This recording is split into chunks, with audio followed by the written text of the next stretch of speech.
Hello. Hi guys. Don't you have 10 bros and 10 sisters? What's up? Hello, everybody. I'm your speaking grammar. How does it? Great. How do you doing? Good to have you guys here. Thank you all for coming. Such a appreciate for presence here this morning. See a lot of young people at Apple. And many other persons from outside the platform here. Oh, great. Hi. Where are you coming from? Applying for. Great. Such a big one. Any other? Okay, so friends that are coming from there. Please put your hands together from there. Great. Put your hands together for someone coming from a father. Because you believe in China. Any other person? Where are you coming from, please? Available. Oh, nice. Please put your hands together for you. Well, I have someone from Abuja. Yeah. All right, that's it. Not there. Who's coming from? Not a lot of dead guys in Kowe. Those people guys. Okay. All right. So we are all guys and this. So thank you so much. The guys outside. Outside people, please come and join us. All right. So my name is Constance. I live in Developers and Techrity. Yeah. And then I work with IOB Lab as a talent acquisition partner. And then I have my colleague there, who's introduction later. But first of all, you are guests of honor. And I'm super excited to have you here. I'm super excited to have a text.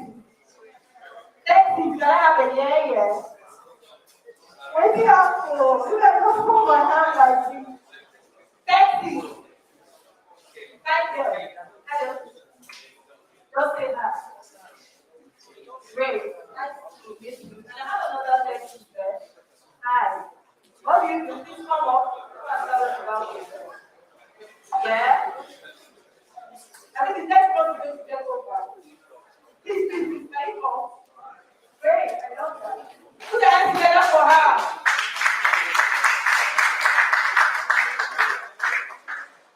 So we don't have so much work to do there, next work, and do a lot of things. First of all, let's get this page in there also.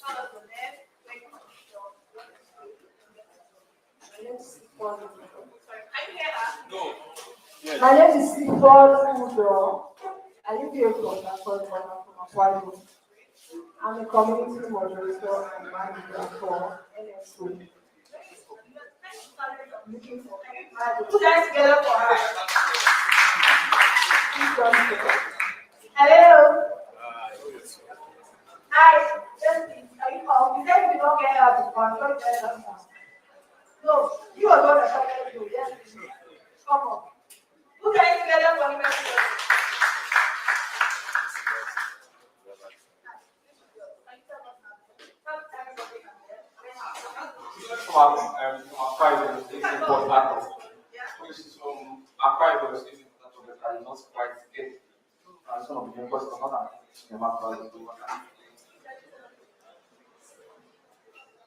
Simple.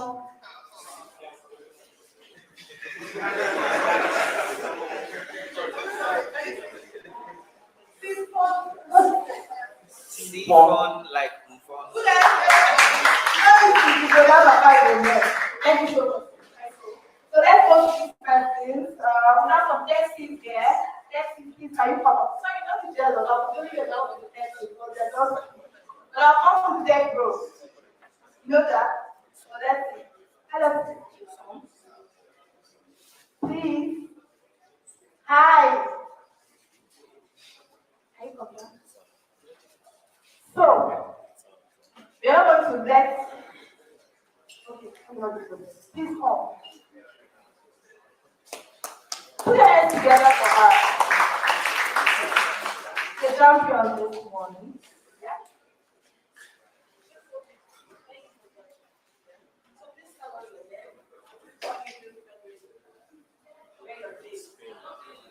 Good morning, everyone. My name is Sarah. I'm a digital media consultant from Web3 and I live in Port Harcourt. Thank you. Yes. Did you get her name? Did you get her name? Don't go and say no. It's Sarah. I'm from my own side. So, who is not here?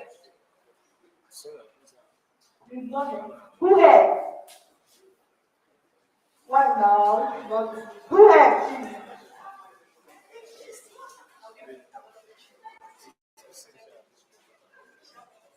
My name is P.P. Etera. P.P. Etera. Mother is loyal. That. I just smile. I think I saw that. Please come on. Put your hands together for me. That was, thank you, P.P. Etera. Thank you for trying to choose the digital consult. Yes, I appreciate it. And we have a lot of tech talent here. We have community manager, we have community consultant, we have product managers, we have developers, and this is the right place to be at a time like this to learn about RSK. But before we go to the next, everybody, you're going to meet everybody, right? You're going to be network. But I want you to bring up your phone. You already have your phone in your hand. We are active on Twitter, and we're going to Twitter. Twitter is our space this morning. Please tell your friends. Tell them we have a gift for you. Or before then, please. We have can you project sorry projector, please. Everybody's going to please tell your friends who are there. Tell them what is happening. Okay.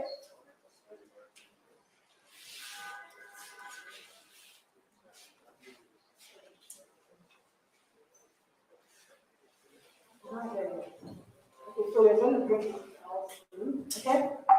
So, but just follow us on.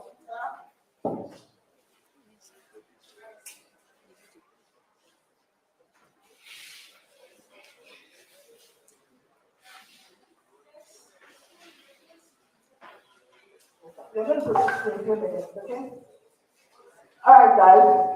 So, just get your phone, go to Twitter, someone is sharing it in the video.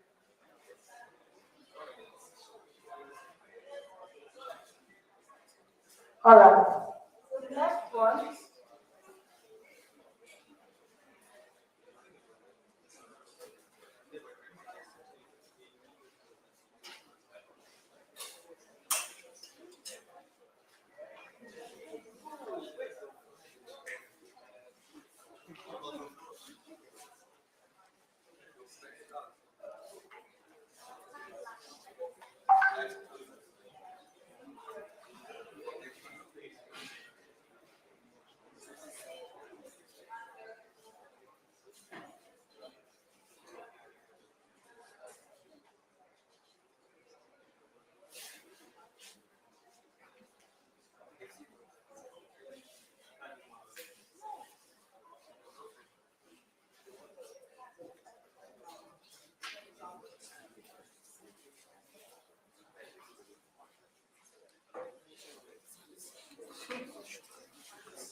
We are going to progress it, but before then, is as simple as RSK Nigeria. So can you guys go on Twitter, sorry?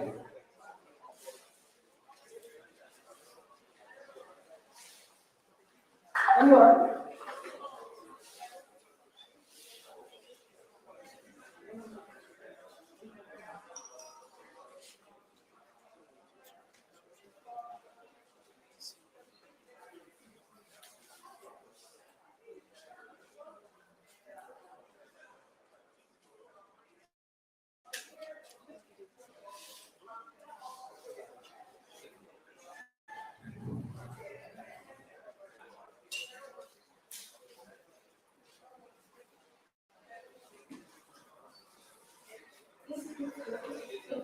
Everyone.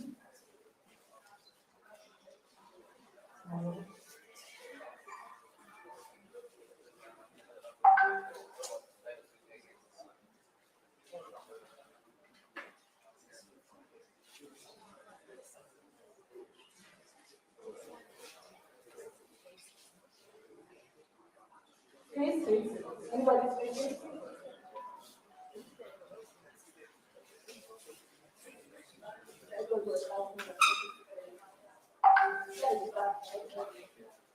Right? So we just want to let your friends know you are here. Let your friends, your brother, your sister, everyone. Let's get it up this morning. And we are also having meetings for the next 2 weeks. For the best of the highest. Okay? And how are you? What's your start? RSK Nigeria. I'm fine. Yeah, thank you. What's your name? My name is Godwin. Yeah. Yeah. Yeah. So, how are you? It's fine. It's fine. What's happened? Are you using a fight or Nine, you're going to have the greatest talent come up in our fight. For example, guys, do you agree? But we have a lot of them today, and it's really interesting to know that a lot of young people are coming out this morning for, the feedback. So this is going to be, how do we run through for the first session today. We have our registration and networking. A lot of people have done that. Is anybody that has not registered? Anybody? Great. Networking, you're going to do that until the videos today. Let's know someone who has somebody call you up, tell me the name of the person seated next to you. I know some of you are friends already, but again, you have to know the person sitting next to you. Are you actually now? Okay, so that's that. So, you know my name now. So, the next we're going to have Gio. A lot of you know him. I don't know if you'll be meeting him today. Come on to talk about on blockchain and RSK. So we're going to have Constance. Who is Constance?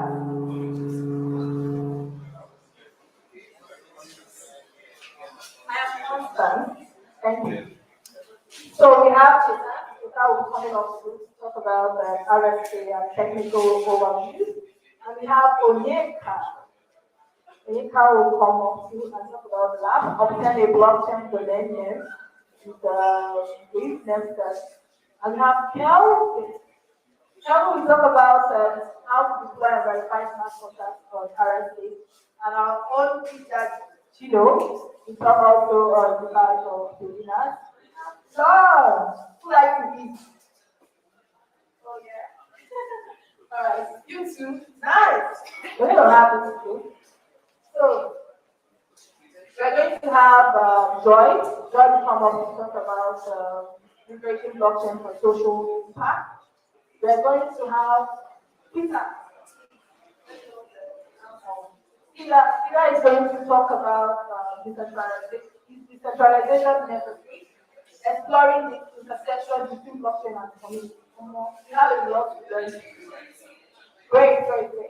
So we have Wanete coming to talk about RSK partners and everyday. And we have myself. I'm going to tell you all the OPs, the roles that we have at IoT. For some of you here who want to join RSK as a community and IoT as a company, I'll be telling you about it. Some kind of software networking, swaggy, and also we have to talk about RSK programs today. It's an interesting topic, and I'm hopeful that everyone will be interested in hearing about it. So we have the panel, RSK ambassadors in Nigeria. Everyone can be an ambassador. So you just need to know what it is to be an ambassador for RSK. For the other section, Gabriel, this is a very important personality and will be speaking for us today. Gino, clothing and networking. So today we are going to have a full day. It's our weekend to learn. It's our weekend to network. The Saturdays to do, to eat for those who like to eat, and network, learn. Too much food, too much learning today. All right, guys, put your hands together for Gino. Everybody, put your hands together. Awesome.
Hello, everybody.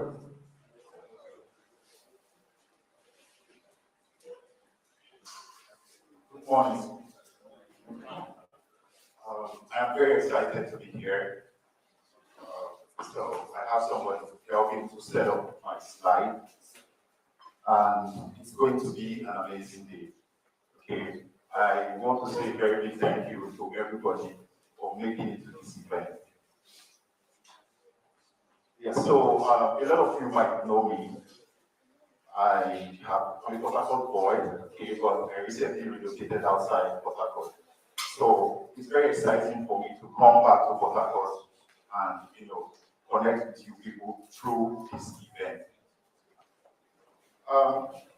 So while my presentation is coming up, I will just say welcome to RSK Nigeria Meetup. This is the first meetup that RSK, which is a blockchain organization that I work for, this is the first meetup that we are hosting in Africa. Okay, and I'm not sentimental, but I brought it to Port Harcourt. We brought it to Port Harcourt for a reason, okay, because we have been part of this ecosystem for many years, and we have contributed to this ecosystem. We feel around Nigeria, a lot of people know us more in Port Harcourt. We are going to host subsequent events in Abuja, Ghana, and around Africa. But to introduce RSK to Africa, we are starting from Port Harcourt. I think that's a good one.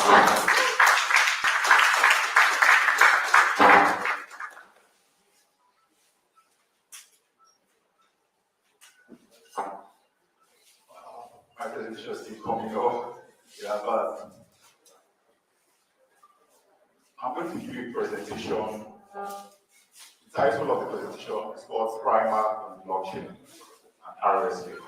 So, like you know, this is a blockchain event, okay, and from what my colleague Constance said, we have amazing sessions lined up for you people. Okay, we're going to teach you how to deploy smart contracts on RSK, how to register your own domain name on the blockchain. But before we do that, it would be good to introduce basic concepts of blockchain, okay, to the community. So I'm going to do this foundation. My presentation is the foundations of blockchain. It's to introduce people to some basic concepts so that we build from ground up. Okay, so after the introduction, before we now go into how to deploy smart contracts and other stuff.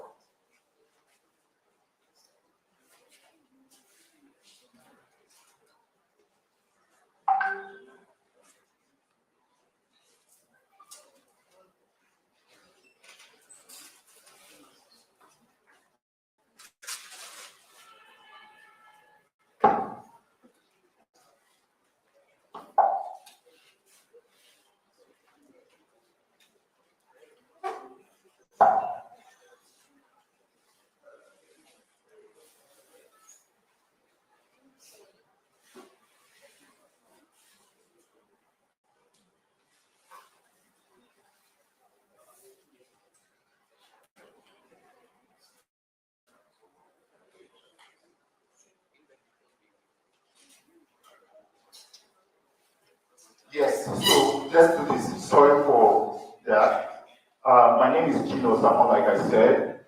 I currently live in Abuja, Nigeria. I work as a developer advocate for IOV Labs. It's been an amazing experience for me working at IOV Labs. I've learned so much, and I'll use this opportunity to ask you to come join us at IOV Labs. But we have a session for that, okay? You can connect with me on social media using this handle. My Twitter is there, I'm on GitHub and also on LinkedIn. So I have curated these resources for you. Okay. We have the RSK developer portal, which is where you can go to find documentations on how to build on the RSK platform. We have the RSK community Slack. I would love for everybody here to join us on the RSK community Slack. A lot of discussions go on there.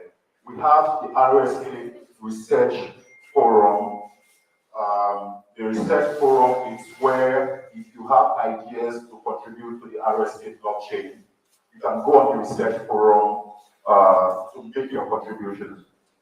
We have the RSK mainnet stats where you can find statistics about RSK. And we have the RSK white paper that gives a detailed description of the RSK blockchain.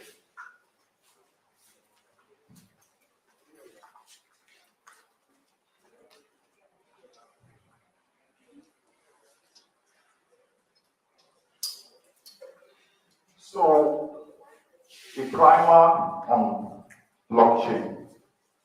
1 minute.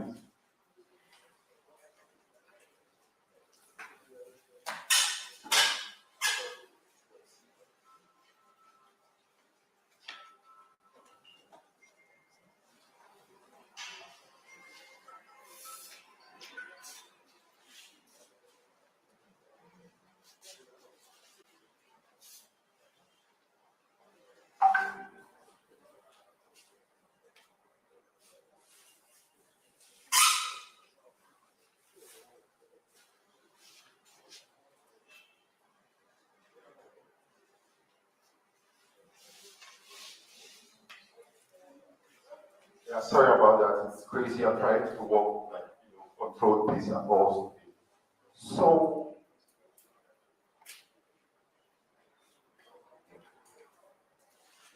As you can see here, I said I'm going to introduce some basic concepts about blockchain to you, or basic terms. So we have a list of all the terms that I will be going through today with you. As you can see, we have about 20 of them, and it's going to take some time to do that. So let's get started. On the bottom here, I have a marker. So as we move from one of the terms to the other term, the marker is going to move to let us know that this is the term we are currently talking about.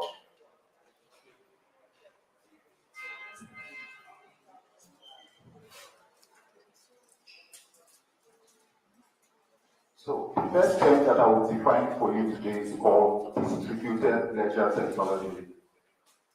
Distributed ledger technology is defined as a digital system where every member in a peer-to-peer network can simultaneously contribute data to the network.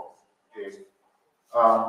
Data on the distributed ledger technology is not located on a central data store, but locally on the computers of those participating in the network. If you take a look at the image here on this slide, this image is depicting the distributed ledger technology. And these are the different nodes on the network. And I told you that data on this network is not saved on a central data store. A lot of us are into database programming, so we know flat databases like MySQL and all that. Okay, so what happens in that Web 2.0 kind of database is that you have a central data store and everybody pushes data to that database. But on the distributed ledger technologies, it's not done that way. Data is stored on the computers of everybody participating in the network. So all members in the DLT, which is distributed ledger technology, should have a common view of the data. So everybody that's participating, for example, if all of us here are participating in a distributed ledger network or distributed network, the data is stored on everybody's computer. So that's why we say it's distributed. So you have one same data but replicated among the computers of everybody.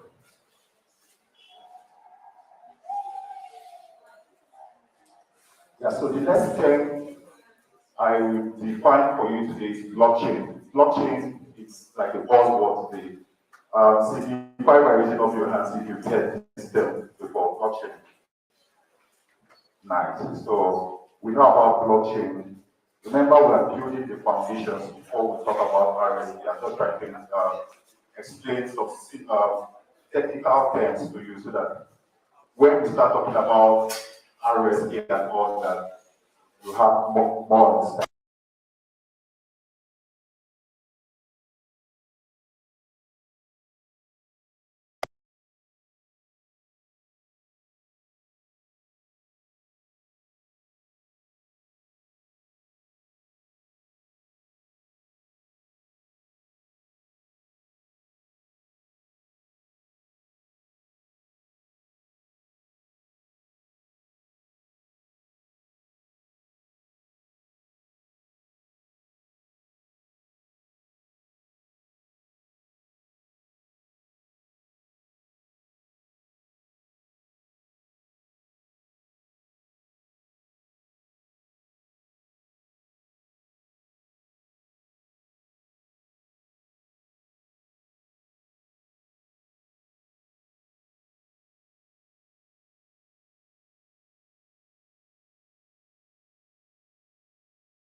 I need to know that you are following me. Okay. Remember, I defined DLT, which is distributed ledger technology. If you can remember what distributed ledger technology is, and I'm saying blockchains are the first and most popular form of distributed ledger technology.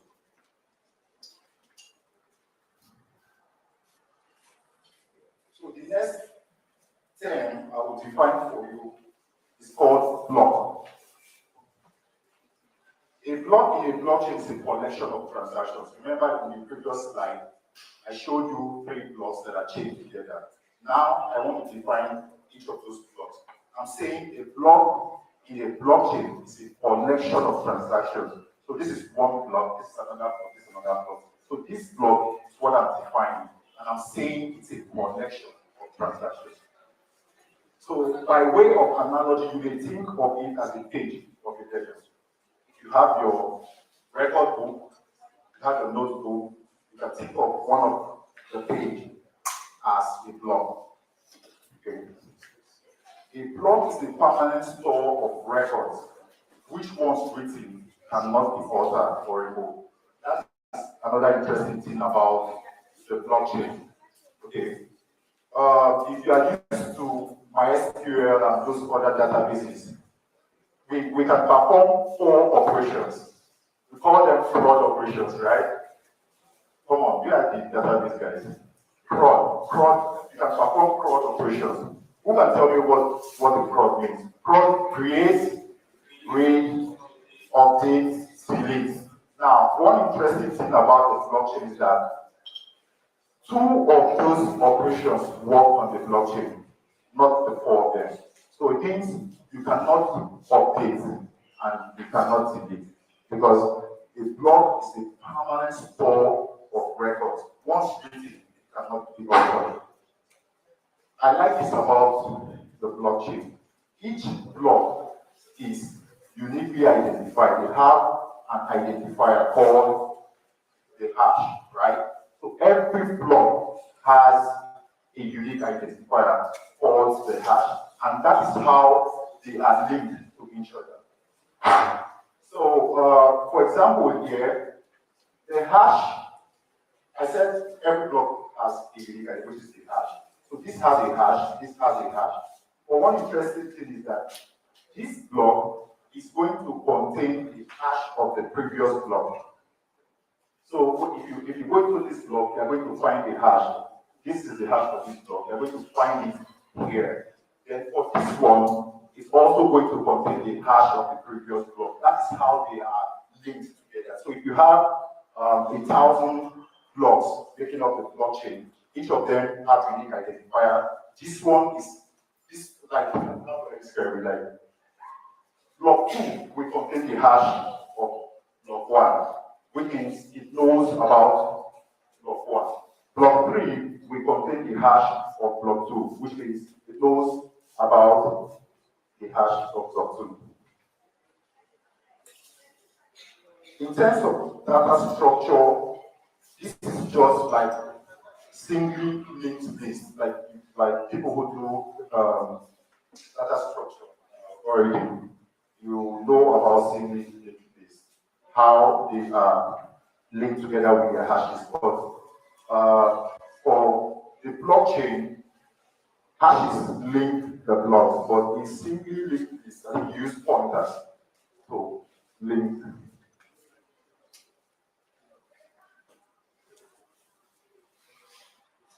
So the next term that we will define is called transactions. I want to believe that a lot of us here have done transactions before. If you have sent a crypto currency to a friend, let's see myself. Yeah, so you carried out the transaction. So these transactions, if you remember when I was defining a block, I said a block is a collection of transactions. So inside the block, you have a lot of transactions inside the block. And now I want to define that transaction. Transactions are data added to the block segment. Each transaction must be signed by an originating account and targeting a specific account. You want to send 1 Ether to your friend. You are going to be the sender. It's originating from you. Then you are sending it to your friends. Transactions are the fundamental units of a blockchain platform. You know, almost everything else about the blockchain is designed to ensure that transactions can be created, validated, propagated on the network, and finally added to the common view of the ledger. Okay, so everything about the blockchain is just to make transactions possible, so that you can create transactions, you can validate them and propagate them on the network. And this image here is showing typical transactions.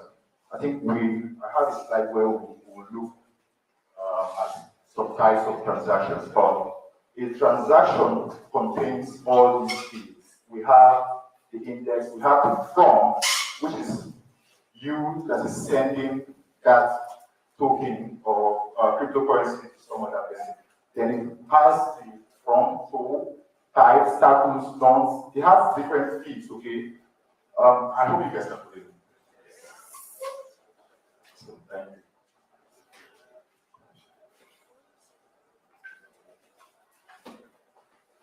Yeah, this is another amazing term, popular term, Bitcoin. Bitcoin. So, Bitcoin is the best implementation of the blockchain technology. So, so everything you are hearing today about blockchain, cryptocurrencies, Ether, and all this stuff, Bitcoin was the first implementation. Okay, so, who knows, what's the name of the founder of Bitcoin? Yeah, so much respect for him. I mean, his idea changed the financial sector. Okay, the concept of transaction blocks and blockchain, which are all industry standards, were invented and pioneered by Bitcoin. I think we need to give Bitcoin a round of applause. Thanks. The Bitcoin network has a single purpose, which is the Bitcoin cryptocurrency. Okay, this is very important because we are going to be talking about RSK, and some of you know Ethereum. But we're saying Bitcoin brought about the whole stuff about the blockchain. But Bitcoin, everything about Bitcoin is just a cryptocurrency. I want to believe that some of you own Bitcoin. Bitcoin. Forget the whatever is happening right now in the ecosystem, but some of you have crypto. Please, if you have Bitcoin, let me know the public here. Yeah. So the Bitcoin network has a single purpose, which is the Bitcoin cryptocurrency. You can buy this crypto, you can buy it, you can sell it, you can save it, and all that. A currency that is a currency that you can buy, sell, exchange on a peer-to-peer manner without an intermediary like a bank. This is very, very important. This is one concept. This is one concept that the blockchain is bringing to the table. It's the idea of taking out the middleman. Okay? Because when you send cryptocurrencies, it's on a peer-to-peer level, right? On a peer-to-peer level, right? So there's no middleman. Transfer of all by means of cryptographic signature of transactions, where the send are digitally signed and the rest of the network verified the digital signature.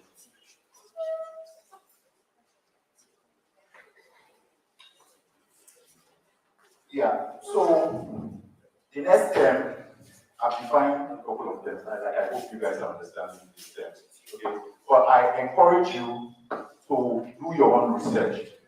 I'm just introducing them to you. I want you to go and do your own research about this term. Talk about ledger technologies, blockchain, blocks, transactions, and all that. So on your own, when you get home, try to do some Google research about it. A consensus algorithm is a procedure implemented in code designed to allow pairs to agree upon a common set of data. Now, we're saying the distributed ledger technology is made up of nodes that make up the network.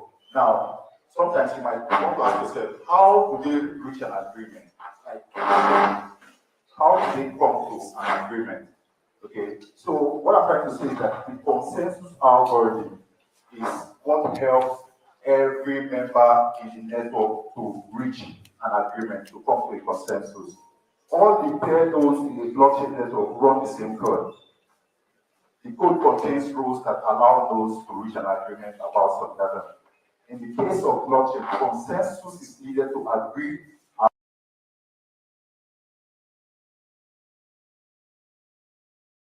In blockchain network, they use consensus algorithm to make decisions like which is going to be the next block. So as you can see on this image, we have the network, and I'm saying that on this network that's made up of different nodes and people, they use consensus algorithm to reach an agreement.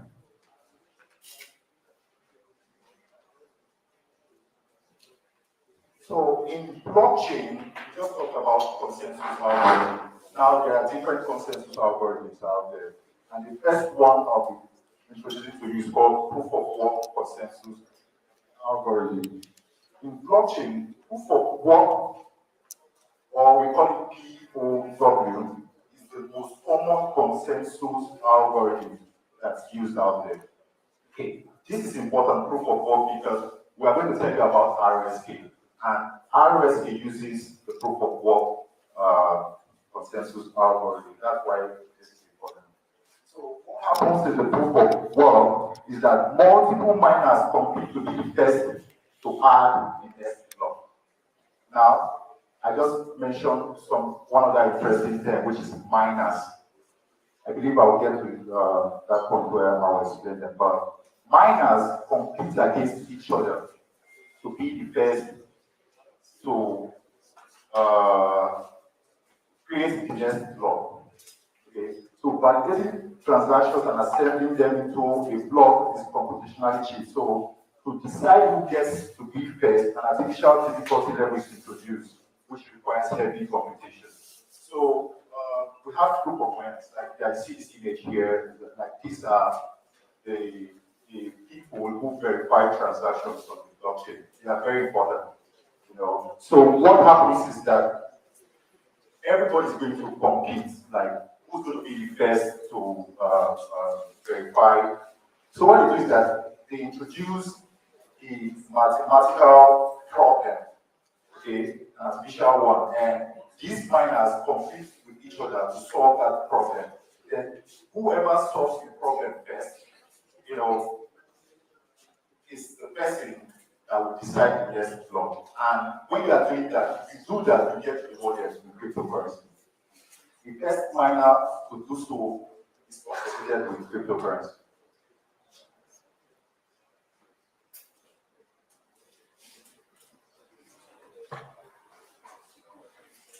So proof of work is the most common form of consensus algorithm among blockchain. The next one is proof of stake, being the second most common. This time, instead of, remember I told you in proof of work, miners are competing against each other to be the best. But for this one, instead of competing to be the best to do the most computational difficult work, nodes which wish to add a new block stake an amount of cryptocurrency together with their proposed block. So what happens in proof of stake is that if you want to, what happens in proof of stake is that it's your stake, like it depends on how much you have. Okay, you want to say this is going to be the next block, you have to stake some of your money.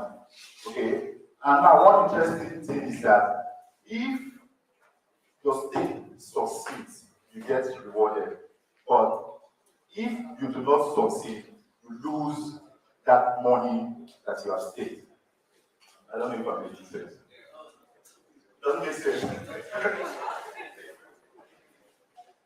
We take questions after this. So note your questions down, okay? I'll take them at the end of my presentation.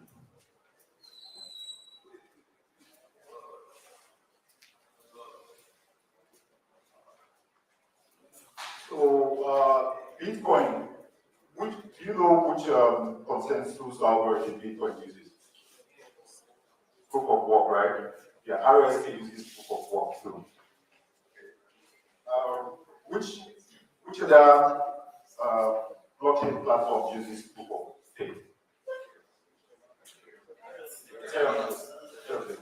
Cardano. No Cardano, right? Yeah. Who are you guys from ABCD? Are they here? Okay. So these we talk. I took time to explain proof of work and proof of stake, but we have other consensus algorithms out there, and these are other ones. We have proof of elapsed time, proof of authority, proof of capacity, proof of activity, proof of bound. So, but the ones that are popular are proof of stake and proof of work.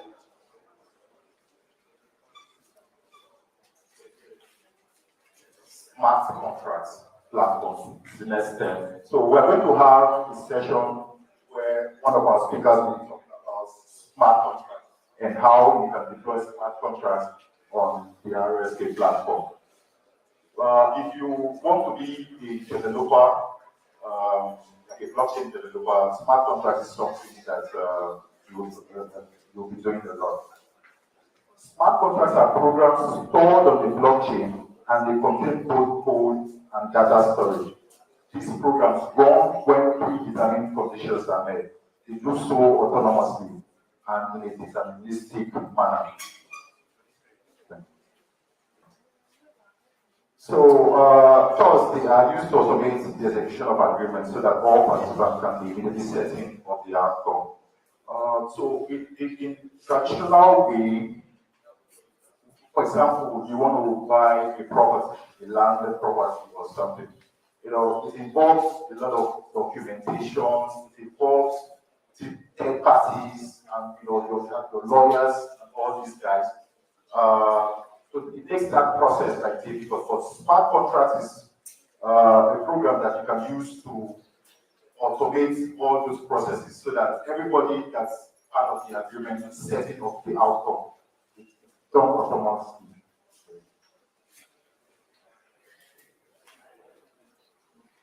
Yeah, so remember we defined transactions.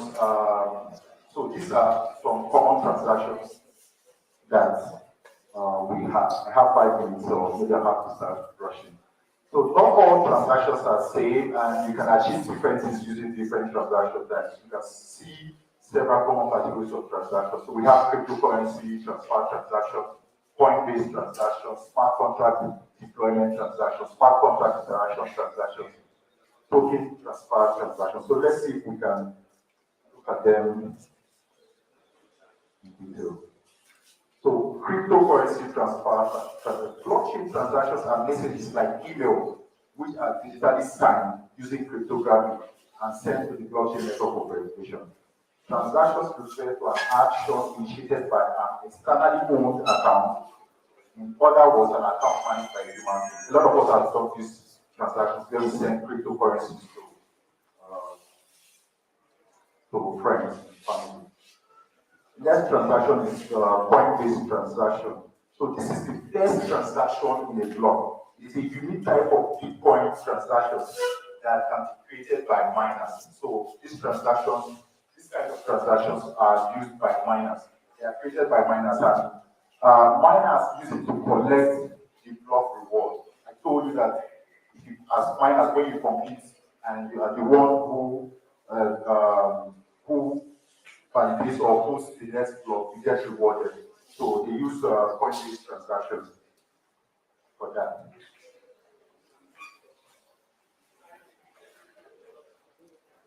So we have smart contract interaction transactions. So after you write a smart contract and you deploy it on the blockchain, you can interact with that smart contract by sending transactions type. So smart contract basically contains functions. Okay, so once it's deployed, you can call one of those functions to do something for you, to send money for you. So that's smart contract transaction. So we have token transfer transactions. A lot of us do this. So it does want like it's used to just send tokens from one person to another. For the kind of tokens we're talking here, it must be ERC20 kind of tokens. Yeah, we define transactions. So this is the typical transaction, and it contains these fields. It has the from, it has the to, the non, gas, estimated gas, data, function, identifier, parameters. So this is like what a typical transaction looks like.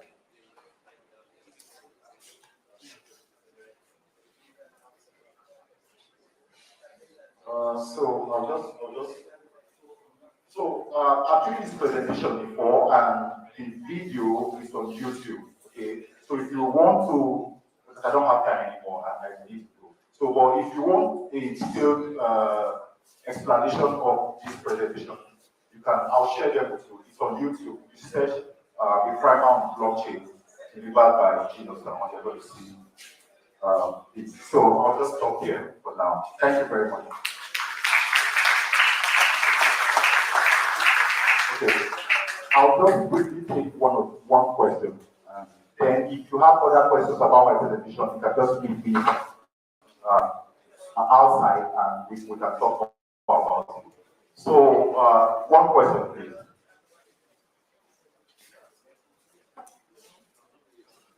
Yeah. There was somebody that said,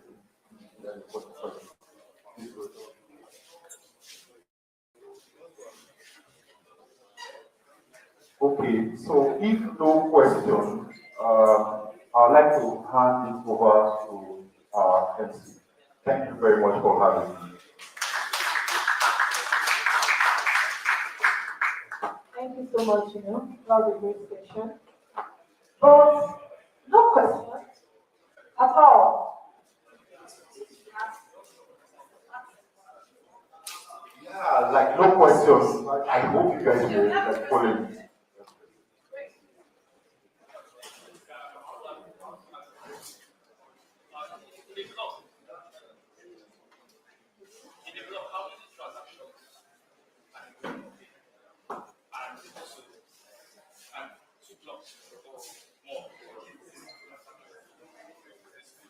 Okay, so how many transactions can fit into a block, right?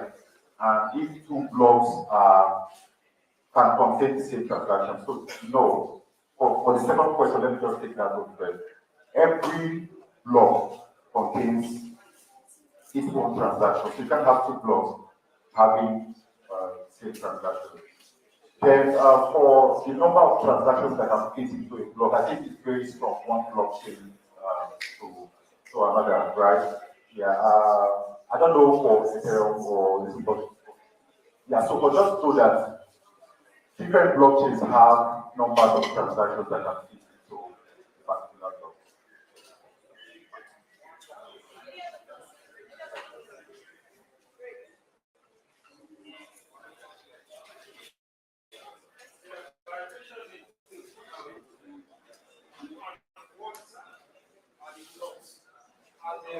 These blocks, on what? Yes, who are what are these blocks?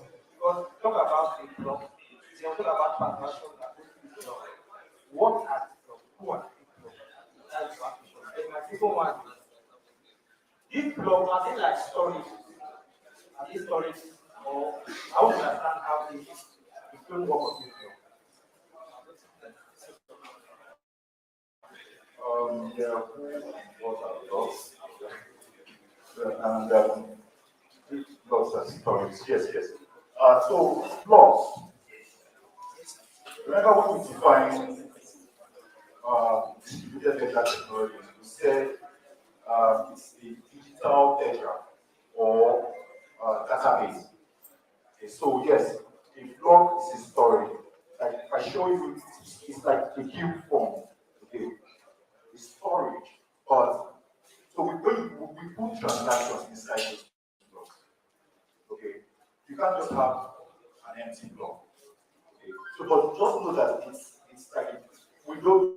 Do you know that your SQL, MySQL database? Yeah. So things that in traditional database in like Web2, your database is represented in tabular formats, right? So you have columns and rows. Okay. But in the blockchain, it's not like that. They're just blocks. Blocks. You can have 1,000 blocks, okay? There's a block here, there's another block here, and there's another block here. And I told you that they are all linked together using a chain. So this block here is going to contain transactions. So when you send cryptocurrency to your friend, that's a transaction, right? So those are the records, those are the things, the data that are saved inside the block. So it's a storage, okay? But this kind of storage is different from your other storage. It's, you have like this. Like I said, like you have your notebook. Okay? Each page of your notebook can be seen as a block. You know,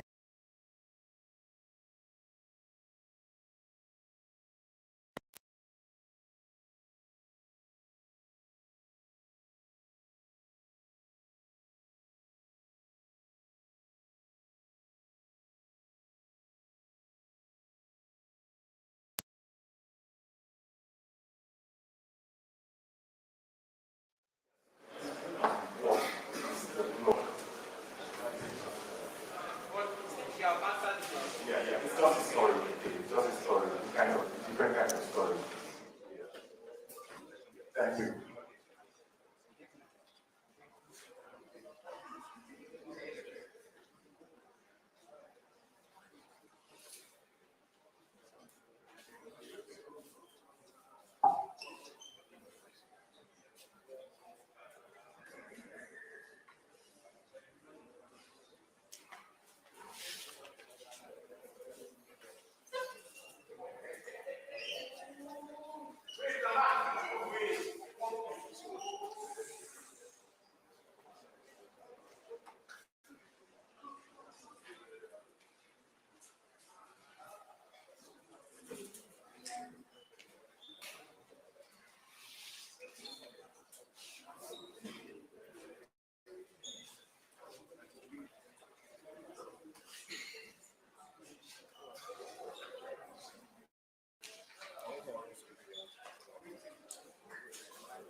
Awesome moment. Put your hands together for GS. How was it? How was it?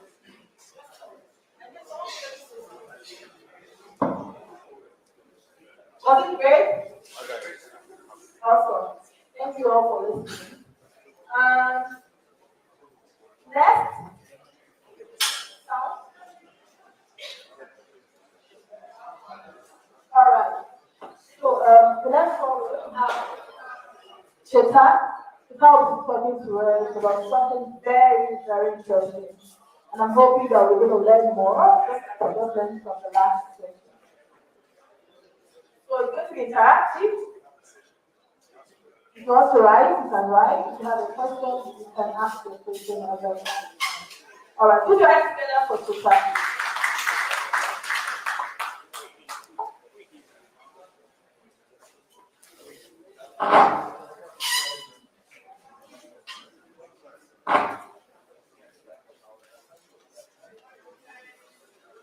Hello everyone, I'm very very excited to be here today. So it's my first time in Port Harcourt and I was really guys on this.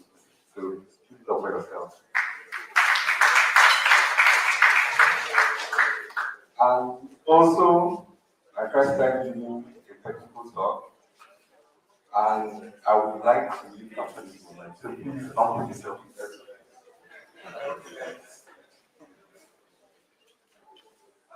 Okay.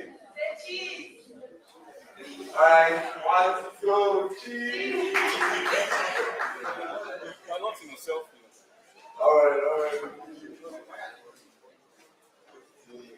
Alright, thank you guys. I'm really excited and I hope we have lots and lots of fun.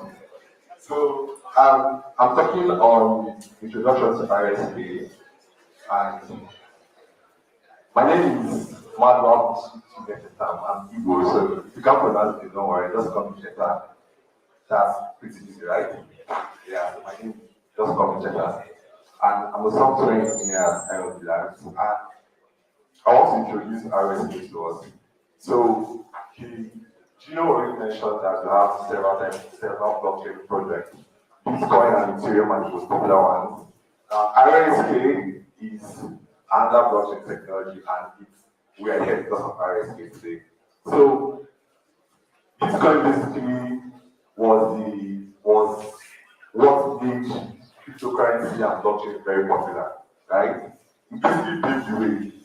It showed us how important decentralization is. It really brought it into our attention that decentralization is the next phase of digital technology.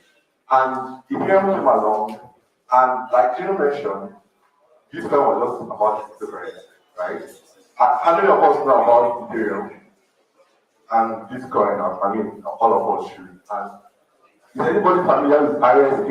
Have you ever heard about RSK before? No one? No one? Okay, you have. Oh, that's great, that's great. So, Ethereum basically gives something much more than Bitcoin was already doing.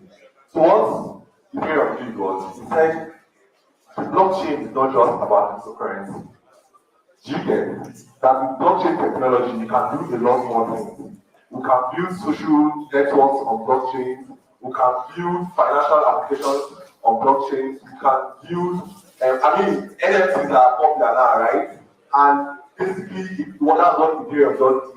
It shows us that there are so much more limitless possibilities with blockchain technology that is not just limited to cryptocurrency. Now, what RSK did, which is what I'm here to talk about, is that it took the best of these two and brought it together to even make blockchain something much more glorious. Basically, it's like RSK and them, it's like Bitcoin and Ethereum on steroids, supercharge everything. So the aim of this talk is to introduce RSK smart contract and explore how they are helping developers create a meaningful change technology one transaction at a time. Is anybody here familiar with developing on the blockchain, or are most of us just Web2 engineers? How many people are blockchain developers? Anyone? Anyone? Oh, that's great, that's great. That's awesome stuff. So, yeah, RSK. I mean, you're going to be really amazed. You're going to enjoy this. So, many blockchain technologies claim that they've hacked scalability, centralization, and security, right? There are so many of them that claim they do. But there is this thing called the blockchain trilemma. You know what the trilemma is, right? The problem.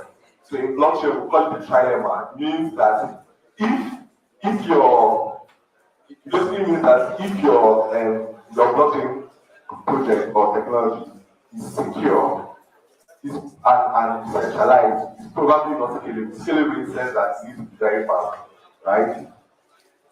The reality is that you have to choose two or three.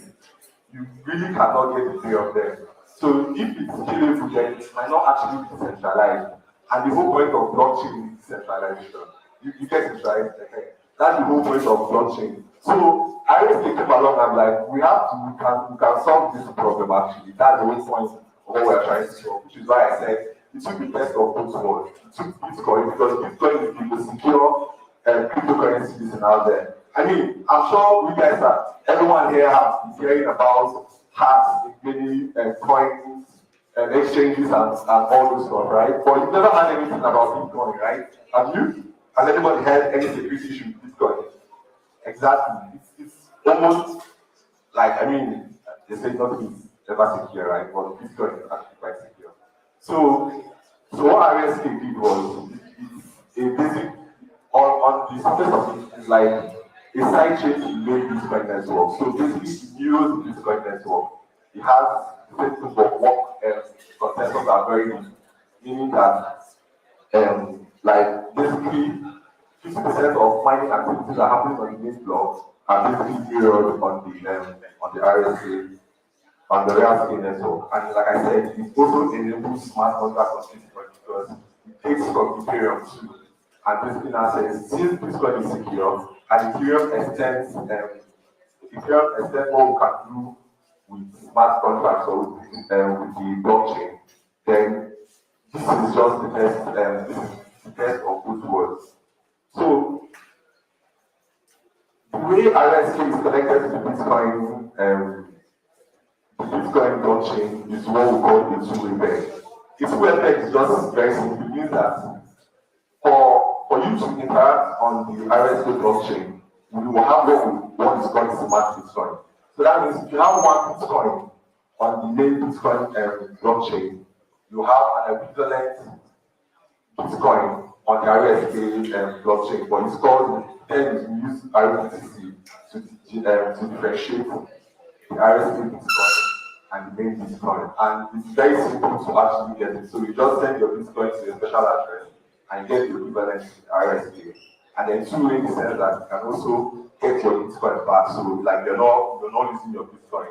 And then whatever transaction or whatever thing you want to do on the RSK system, on the RSK blockchain, you now use your Bitcoin for gas fee. But we'll get to that. So the Bitcoin protocol, one of its failing points is that it's not scalable, it's very, very slow. So I don't know how many people actually interact with Bitcoin a lot. It's actually very, very slow. So one might now ask that since RSK is saying that it has solved the trilemma, how exactly does it solve it? And just how what is called, we have a protocol built on RSK called the Uno network. So basically it helps to make sure that you can actually interoperate on RSK network and other networks out there like Lightning and Uno network. I don't know if any of us knows before. If you're going to be in the blockchain industry, you're going to come across this a lot. So don't worry, you don't understand a lot of what I'm saying, but it will begin to make sense to you. So I hope I will excite you enough to actually want to test out these things that we're talking about. So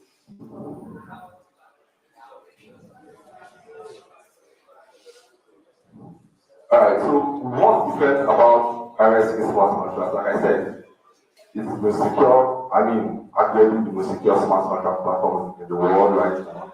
And RSK uses the Lumen network to scale, like I said. And then we have what we call bench mining. You know, when Gino talked about how to actually get cryptocurrency, so he says with proof of work algorithm, proof of work just means that you solve the mathematical equation, and the reward you get for solving that equation is Bitcoin, for example, right? Depending on how complex that particular operation is. That's how you get Bitcoin, and that is your proof that you are the one that has this block verified. So in RSK, it's different in the sense that the RSK is the layer 2 network, basically just Bitcoin is the layer 1, like I said, it's a mirror of RSK. And whenever a successfully mined project is done on Bitcoin, it's basically replicated on the RSK network, right? And I'm going to talk about that the RBTC is the bridge, is like the equivalent of Bitcoin on the Bitcoin system. So the RSK that I use to interact with RBTC that I use to interact with RSK. So and for Ethereum, so how RSK actually utilizes Ethereum is that for those of us that are in blockchain or that develop on the blockchain, you have what is called the EVM, the Ethereum Virtual Machine. That's actually what enables the smart contract that we'll talk about, right? So for RSK, we have what is called the RVM. Basically, it means that the same operational codes and suites that we use to develop on Ethereum, you can actually still use them. They are compatible.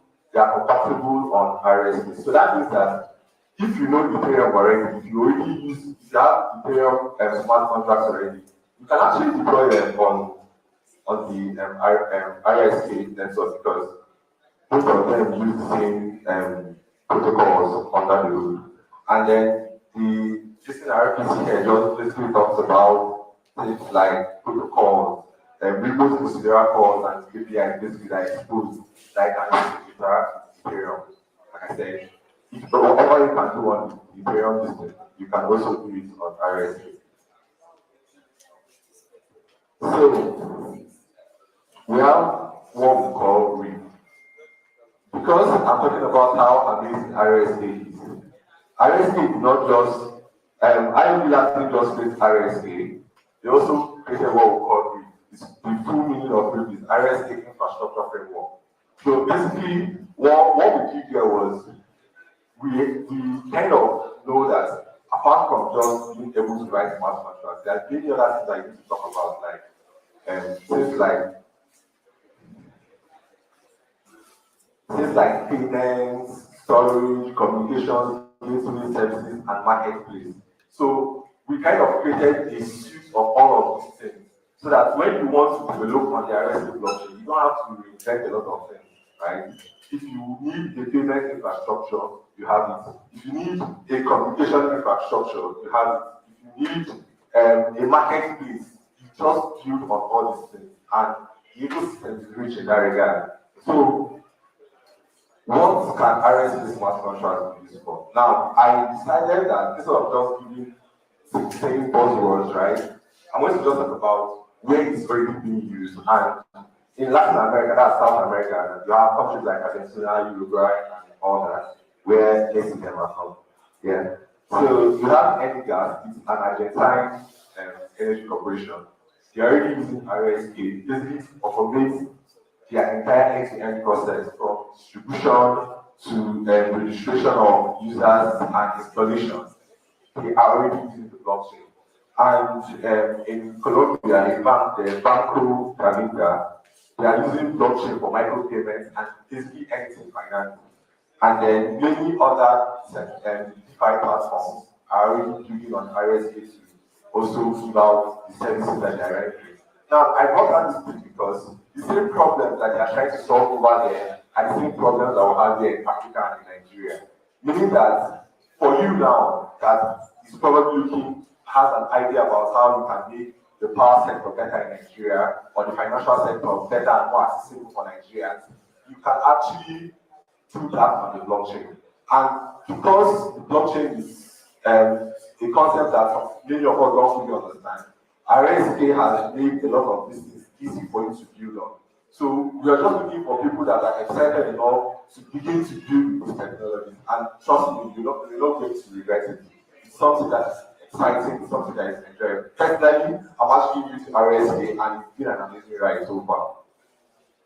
So why should we use RSK to start? For those of us that are already in blockchain programming, why should we use RSK? And the one I love there, my personal favorite is the Logan. So how many people have tried to send Ethereum before to somebody? Exactly. So I was in time I wanted to send Ethereum to, I wanted to like exchange my Ethereum, right? The amount I paid in the gas fee was more than I was using. I was like, how is this? And I was broke that period. Like it was crazy. It was crazy. Like gas fees are crazy. On RSK, the gas fees are 55% of what it is on Ethereum, and that is incredible. So if there is no reason why you think you should do RSK, I mean, that's a lot of my guess to agree. And like I said, you don't need to learn any programming language. The most popular programming language for blockchain programming is Solidity, right? How many people have heard about Solidity? Exactly. So once you know Solidity, to use or to deploy on RSK, you don't need to learn any other things. Solidity works very, very well on this thing. And like I said, RSK engine is the form of RVM, that's of the EVM. So whatever you're already doing on Ethereum, right, you can do on RSK. You don't need to reinvent the wheel basically. It's secure. And interoperability with other systems that there are many other blockchains out there. You might want to transfer your tokens from whatever chain you're working on to RSK. We have this token bridge that you can actually port your tokens over to RSK. So really, it's really very, very easy. And focus on simplicity. It's a very simple and straightforward process really. And with our wallet, RSK developed this Arrow wallet. Arrow wallet is like, it has iOS and the Android platform. So it's like a scalable wallet that you can use for your transactions. And the code base is open source right now. So that means if you want to build your own custom wallet solution, you can actually just use the Arrow wallet, and build on the Arrow wallet and extend it basically. And so, like I said, we have RSK, the real.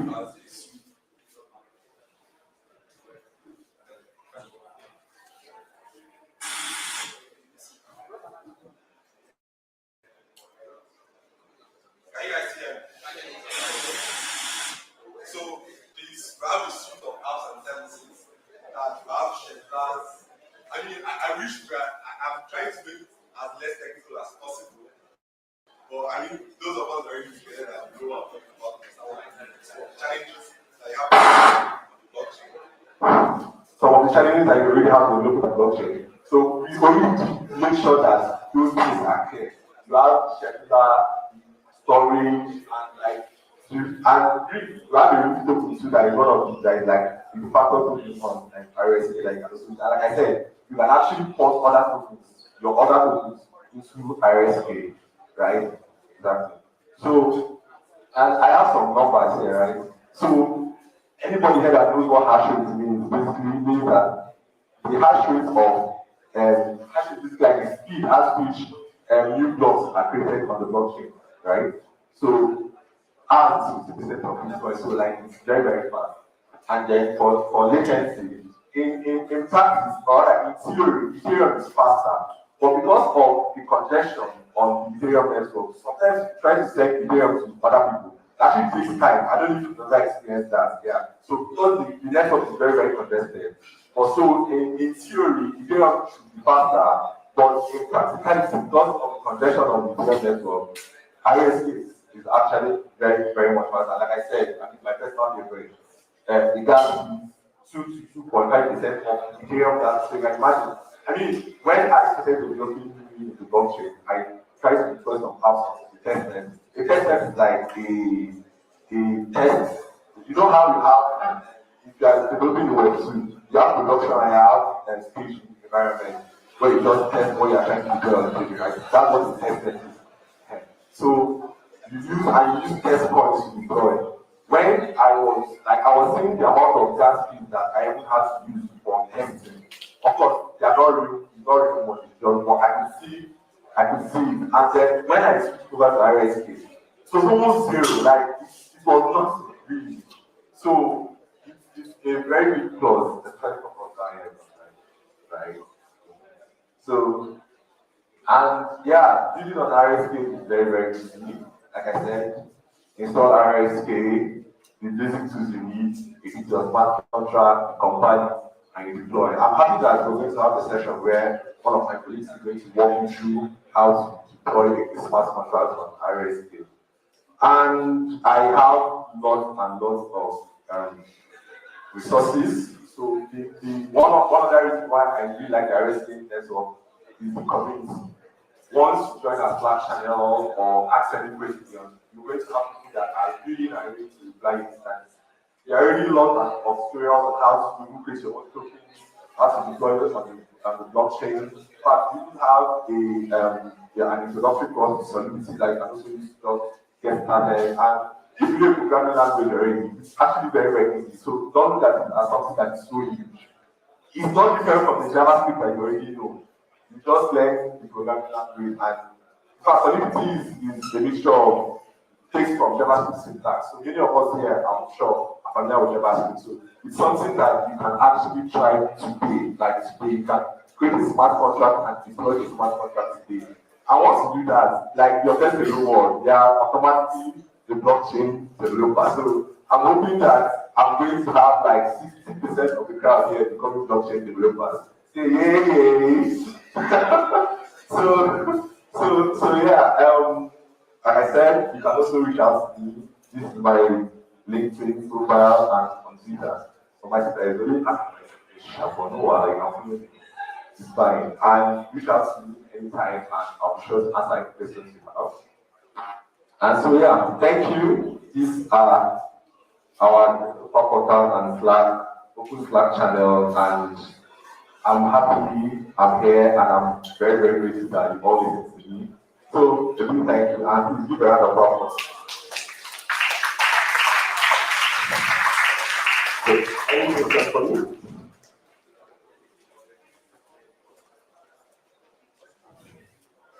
Any questions? Any questions?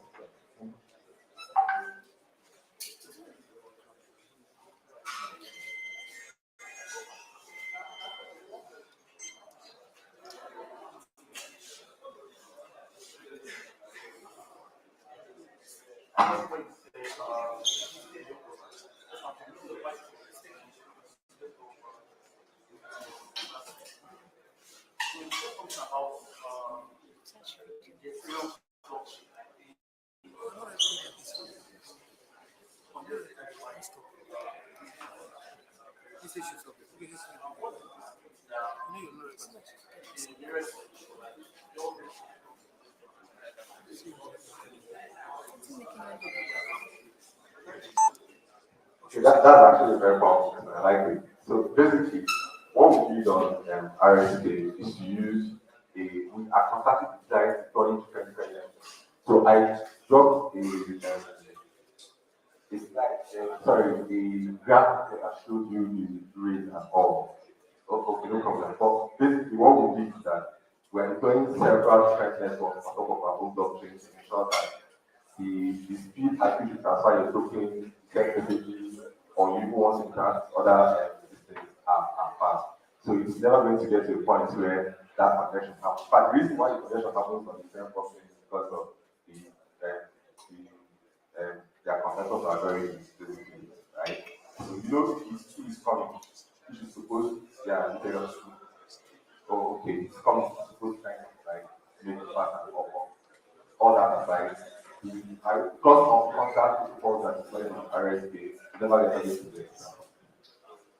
All right, thank you.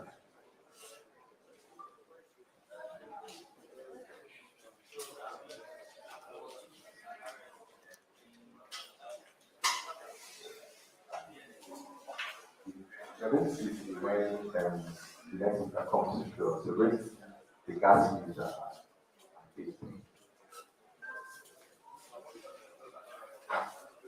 Any other person? All right, thank you so much. You guys have been amazing.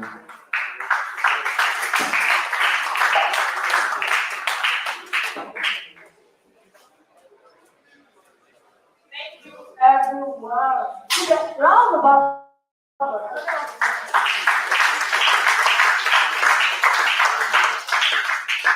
Great. I'm excited to ask a question. I know if I'm here, I'm going to ask as well. So, I was able to give us some definition, talk about something, and I have my notes. I would like to share, also get to them as well. So, first of all, I think I should ask this question. I said it is not the result, but anyone can actually answer. You mentioned some things that we can use blockchain for. I'm sure we heard that. So you said you can use blockchain for anything, and for so many things rather. And you mentioned some things you can use blockchain.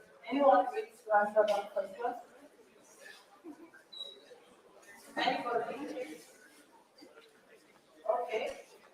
I don't know. I don't think for anybody who answers all of the questions. Want to try? Then we also talk about the difference between RSK and smart contract. Did anyone get that? RSK and smart contract. Shy? Yes. So it's coming to answer the first question. And if you want to answer the second question, close your nose. Some people are opening that. So, RSK and smart contract. The first question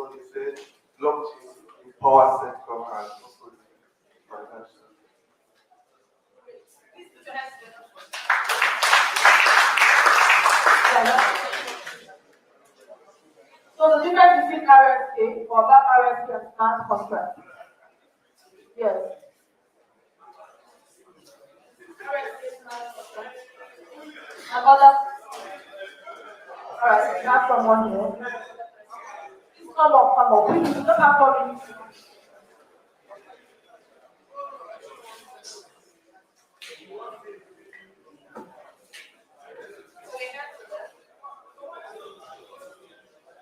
Just to shift down from what I hear, holds the smart contract. It's a tight share as well as holds the smart contract. Why the smart contract is disagreement between it's disagreements between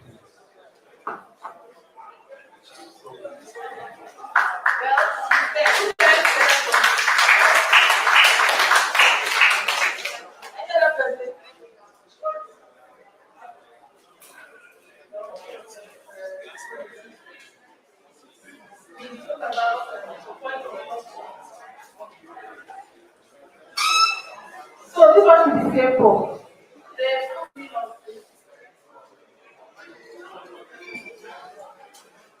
Full meaning of this.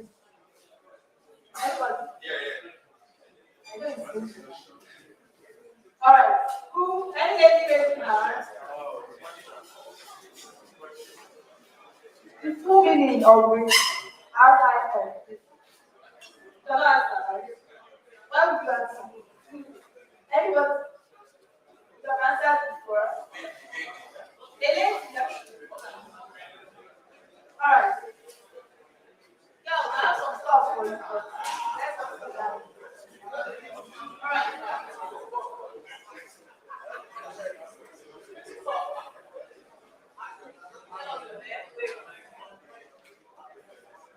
My name is Ifungu Buleme. I'm from Port Harcourt and I'm a front-end developer. He said RSK, brief means RSK infrastructure framework. Together for him.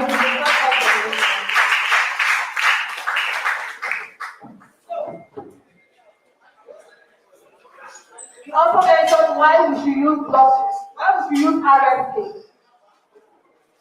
Why we should use RSK? We gave about 3 reasons why we should use RSK. You know. Oh, my lady, I'm sorry. Put your hands together for her. Question correct.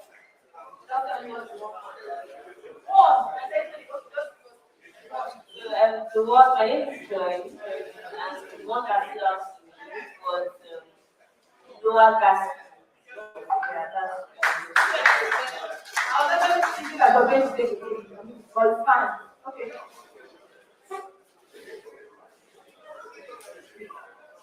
My name is Paul. I'm a referring to start developer. He said the RSK smart contract has low gas fee and it's pretty fast. So I think that's very good. You can tell us the key. Come on.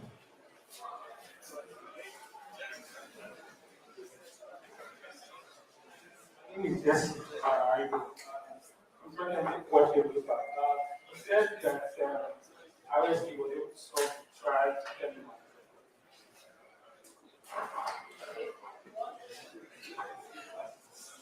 Scalability and No try. You guys get up for him. So, another one, he gave us some numbers when he was telling us about RSK, blockchain, and language and all of that. So he mentioned earthquake, and he gave a percentage on that. And someone share the percentage. 1, 2, 3, 4, 5. Just one person. You know?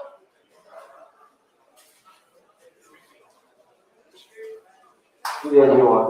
My name is Ndakun Gates. He said RSK hash rate is 60% of Bitcoin. So we are actually listening. Some people were shy. No one answer. So that's alright.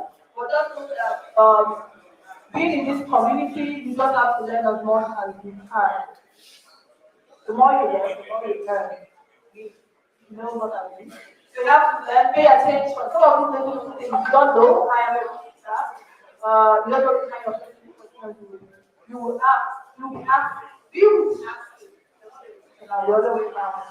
And the hiring manager might want to ask you some technical questions. If you don't understand, how can you handle that? So please pay attention. We're here to learn, we're here to relate, and learn as well. Put your hands together for Teta. Now, one more thing before we call the them. Bring out your phone and switch. Let's go. Everybody, we're going to switch. Let's start RSK Nigeria. In the local community, we have our chat channels and all of that. Everybody switch. You know what? We have a switch. For I've said this before, and someone is answering for the person with the highest switch. Now, let's go. Switch, RSK, hashtag RSK.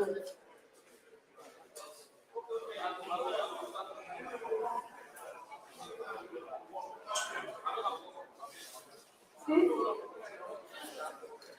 Your laptop, and switch your laptop.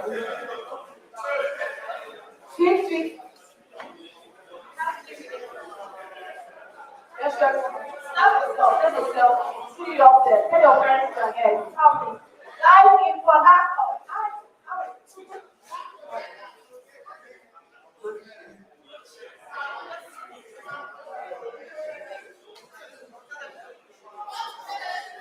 Switch.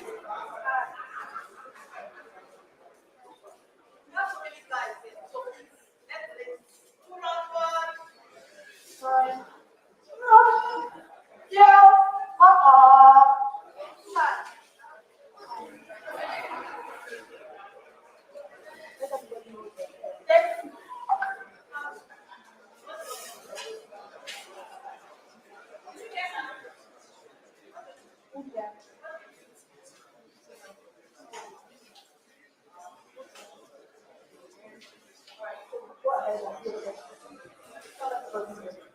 The developers are really people.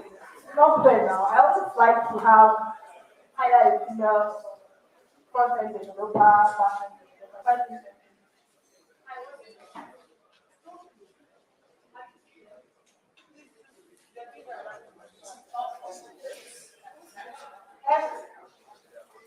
Everything so we can move to the next one.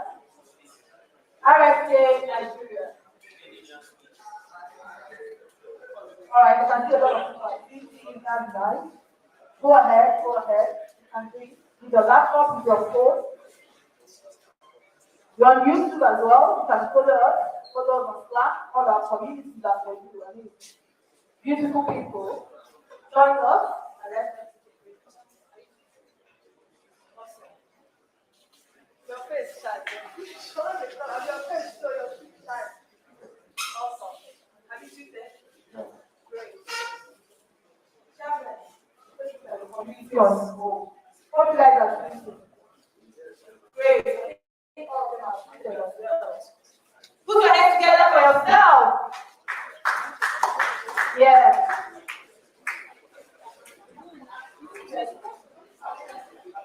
Awesome. So we are going to have the next section. You know, like there's this little boy on Instagram. He thinks with his dad. He always tells me, my name is Lavika. My daddy and myself, we are going to sing and we're going to write this one. And it's always different. So right now, I'm going to bring Kelvin up to us and you're going to write this one. Look at this for Kelvin.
Okay, good morning, everyone.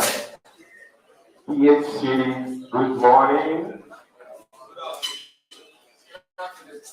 Happy to be here.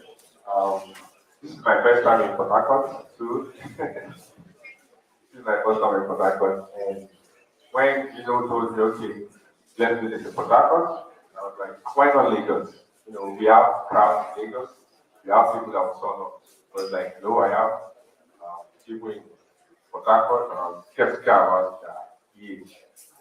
Might just see 20 or 30 people, but you guys form everywhere is packed. Man, everywhere is packed. I'm so happy to be here.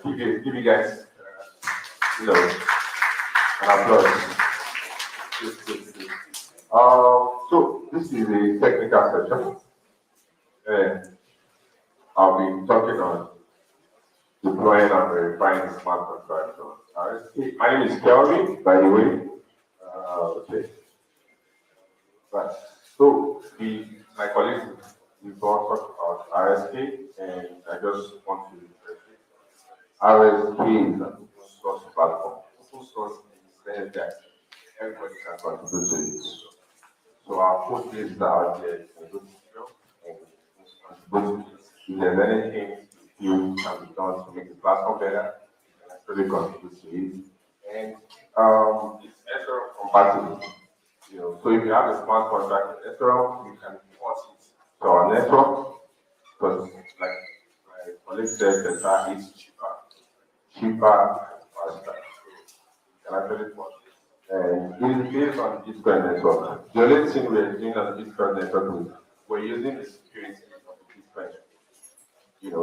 That's all we just use. The security of the Bitcoin network. Because as we all know, Bitcoin has never been hacked.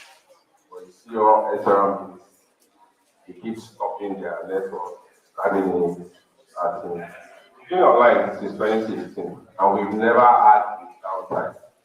That's to show you how strong our network is.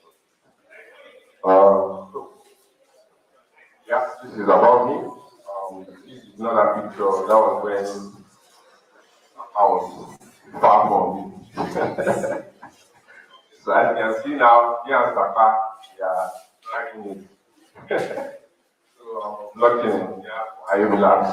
IOB Labs are the maintenance of the RSK. We're just maintaining it, and it's open source. So you can actually contribute, like I said.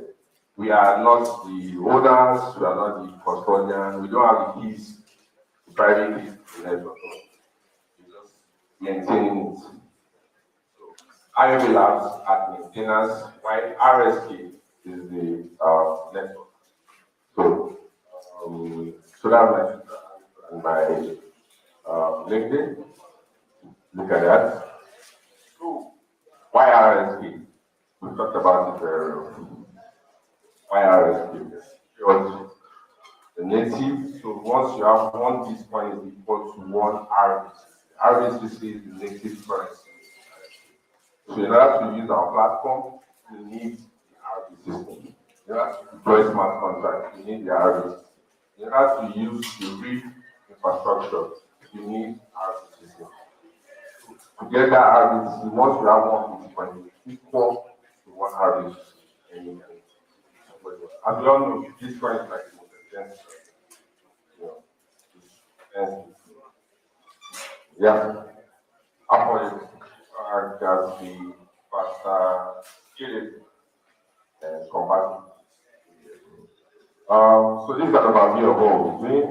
I'll try to run through this quick. We're going to be using MetaMask. MetaMask is a web browser, web wallet, the web wallet. You can use the browser to get the web wallet, connect to the RSK testnet network. We're going to be doing testnet because we don't want it to use money. Testnet, it's a demo network. So anything you want to do, you need to make sure you use some testnet. When you're fine with the process, you can now use the same steps on the mainnet. The mainnet is the network that is up and running, where the value of the RBC, is being for testing, value is not actually. So you get some testing, after testing of the MetaMask, connect Remix. Remix is an online ID. We don't want to put in others or software. So others are software frameworks you can use for writing a smart contract. So we just want to use something online that is fast. So we're using Remix to a simple smart contract, compiling to the test method. And we also try to explore the RSK Explorer. So Explorer is a visual representation of what's happening in the network. So you get to see the blocks, you get to see the transactions, you get to see things happening in the network in real life. That is what we're doing with the RSK Explorer. We're going to interact with smart contracts. It is smart contracts, we just interact with it. Also check the transactions in the MetaMask. And lastly, we look at the mainnet and how you can all these steps from one to the eight on the mainnet. So please pay attention and kindly bring out your laptop because we're going to be going technical right now. And I have something special for someone that is going to get it first. Very easy, very easy. Okay, please pay attention. So bring out your laptops, please, and connect to the internet. So we're going to make use of the internet. So while you're connected to the internet, please join the Slack channel because I'm going to be pasting code samples in the Slack channel. So just go to that URL and join that channel, events live, quickly, so you can get through.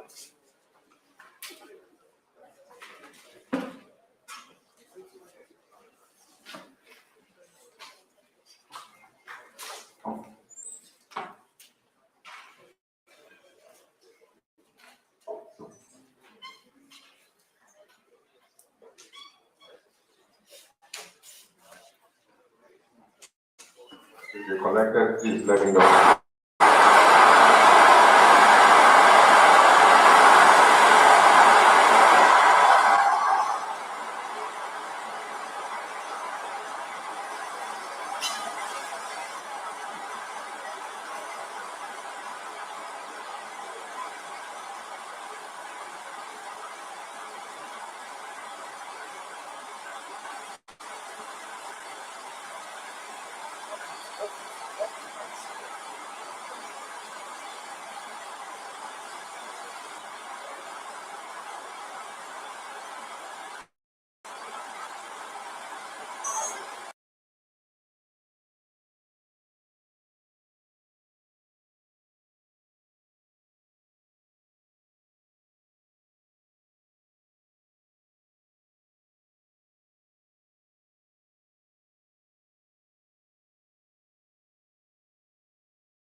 Okay, so how many of us are on the MetaMask? Okay, so once you're on the MetaMask, just click on it. It detects your browser. I'm using right now, so just click on that. Chrome. It's an extension, like I said, it's an extension. You just add to your browser. You can get up and running.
Okay,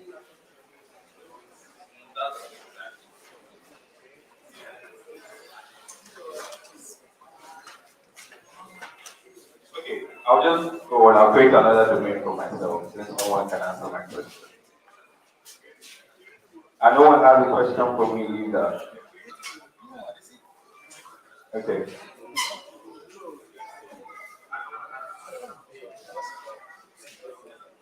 So first, this is a gap that is built on top of the RSK registry. So I can see that my domain name is available for 2 weeks a year. And 2 weeks, mind you, is less than $1. So I click on this.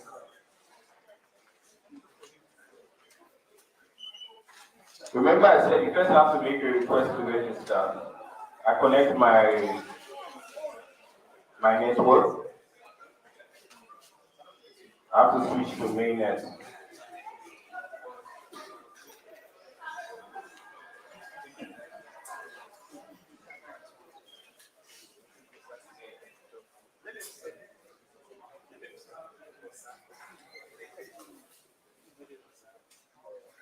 Okay, so now it's asking me to confirm my wallet so it can connect to it.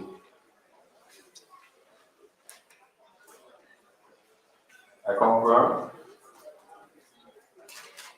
So this is my waiting period. Basically, to prevent what?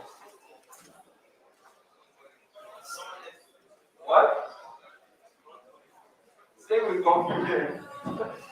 Yes, basically to prevent front running. So what that means is that the smart contract is intentionally delaying for a minute to process your transaction to prevent someone else from getting ahead before you. Basically, that's just what's happening.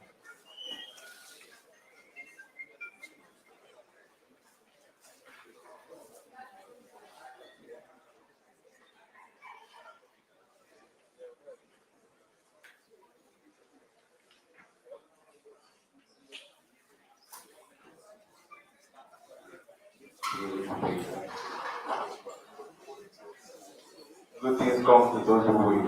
Yeah.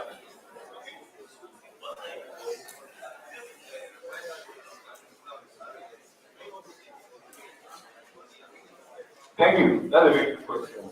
Um, with respect to hosting an actual website, you can host a decentralized, um, you can point your RSK domain name to a decentralized storage. I don't know if you guys are familiar with IPFS or SWAM storage network, right? So you can actually point your RNS link to a decentralized storage. But in order for it to work similar to like Google and like in order for it to work like Google and Twitter and like we're still working on that information or something like that.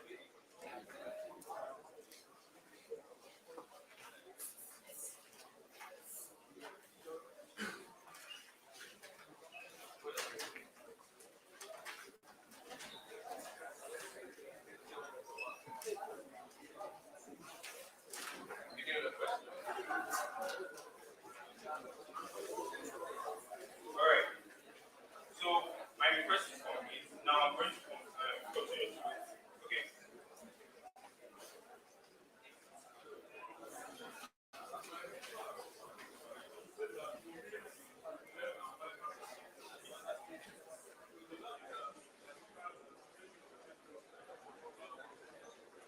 Yes, at the moment you can't register less than 5 cars.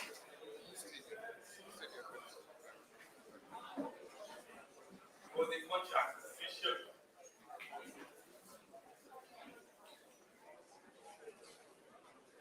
Alright, so I'm making a request to register to the domain.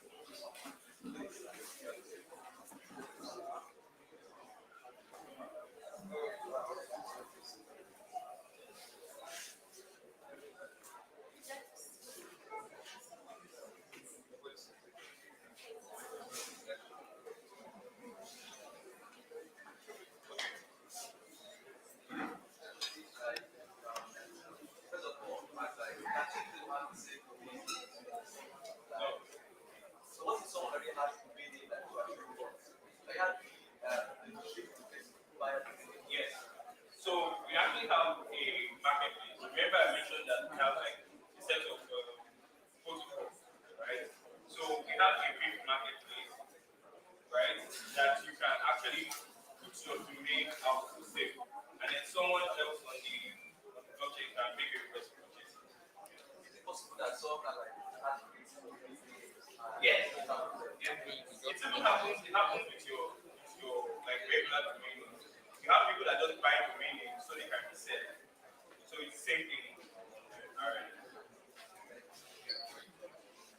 So my domain has been registered, and I can share it. All right.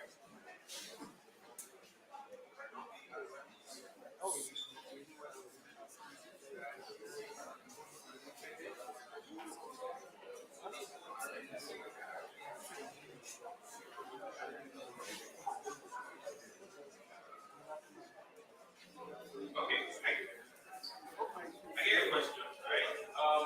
But the idea is not always to keep anonymous. The idea is to be decentralized, right? To remove any third party that's involved in making decisions on your behalf, right? So there's a difference between anonymity and having control. Of course, to a certain extent, there's a level of like it's not compulsory to set an RSK, right?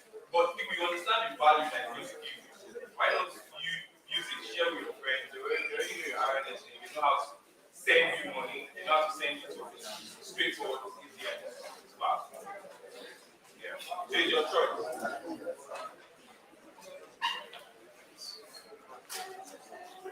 All right. So the average okay.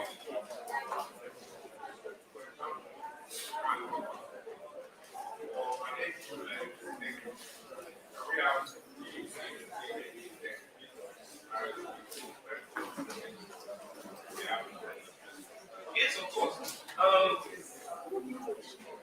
For example, I don't know if you guys were aware during NSAS, they were blocking accounts, so they had to resort to accepting donations using what do you call it, like crypto, right? So imagine they were sharing at that time, they were sharing what do you call it, long blockchain addresses, and people can use it for scams, right? People can basically use it for scams and for phishing, but it would have been easier and more straightforward if they had something like NSAS or RSK. Then you are certain and you are sure that the person that you're sending that money to is who you expect to receive. It's as simple as that. So one thing, like I remember, like I mentioned, one thing is to register the name, but the value of having the name is so that you can be able to resolve it. The value of having a name is so you can be able to resolve it to an actual address.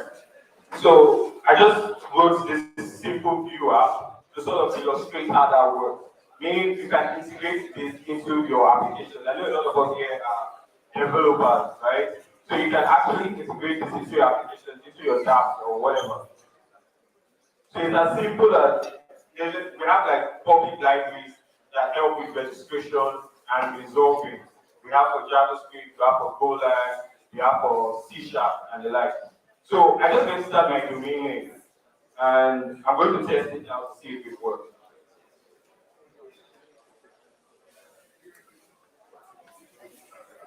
All right.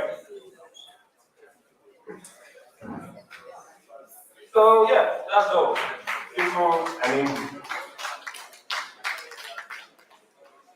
All right, thank you. Any questions? Yeah.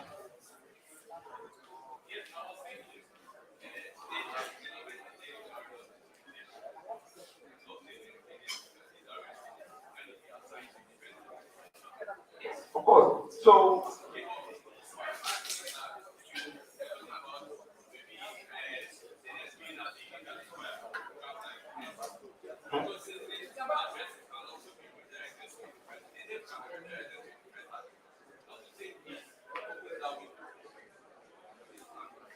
no, it can only be changed with the first address by the owner of the business. Yeah.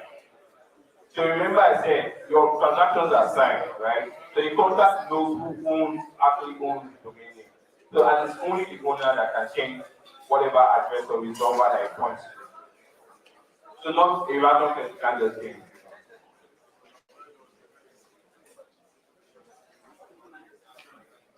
Any other questions? Anyway, so if you have any more questions, maybe as a shy to ask me now, you can reach out to me on Twitter at MakeIJ, or you can send me some money at what.rsk. What?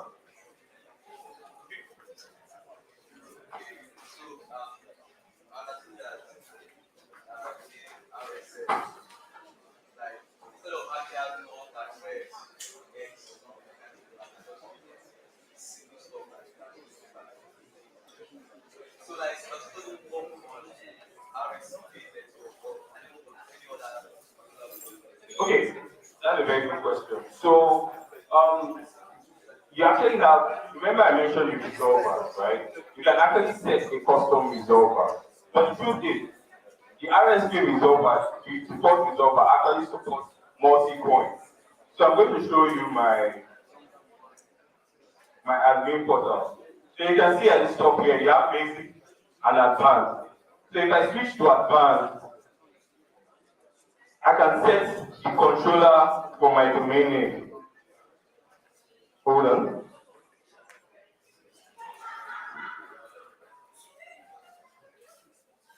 Okay. So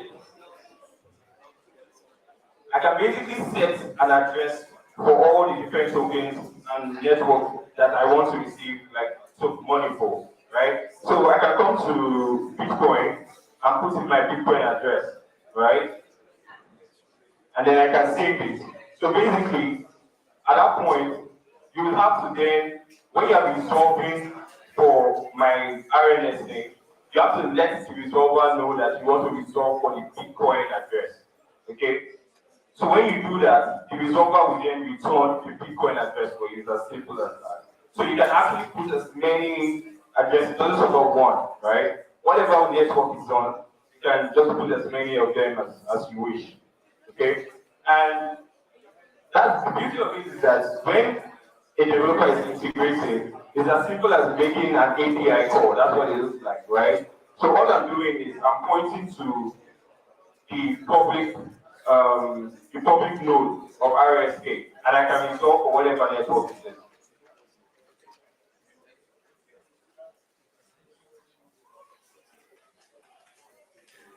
Any other question?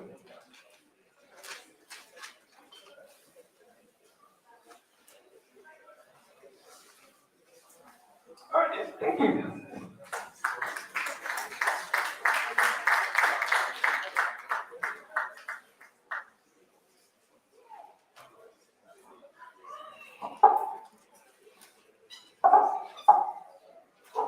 Thank you so much, Mr.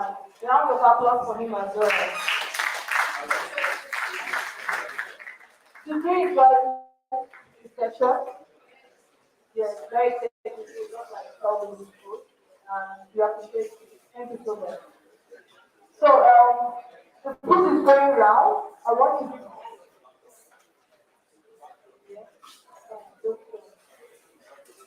Yeah. Don't worry. So, the food is going round. I want to give you about 10 minutes to enjoy yourself. You don't all this life to. So let us have fun, enjoy your food, you can register as much as you can. I mean, we're here to learn. We have time to network, we have time to meet a lot of people. I'll be talking about how you can join us at IOB. And we have another session coming up soon. But please, each day, let me know if you want to have fun.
there is substance in the chain?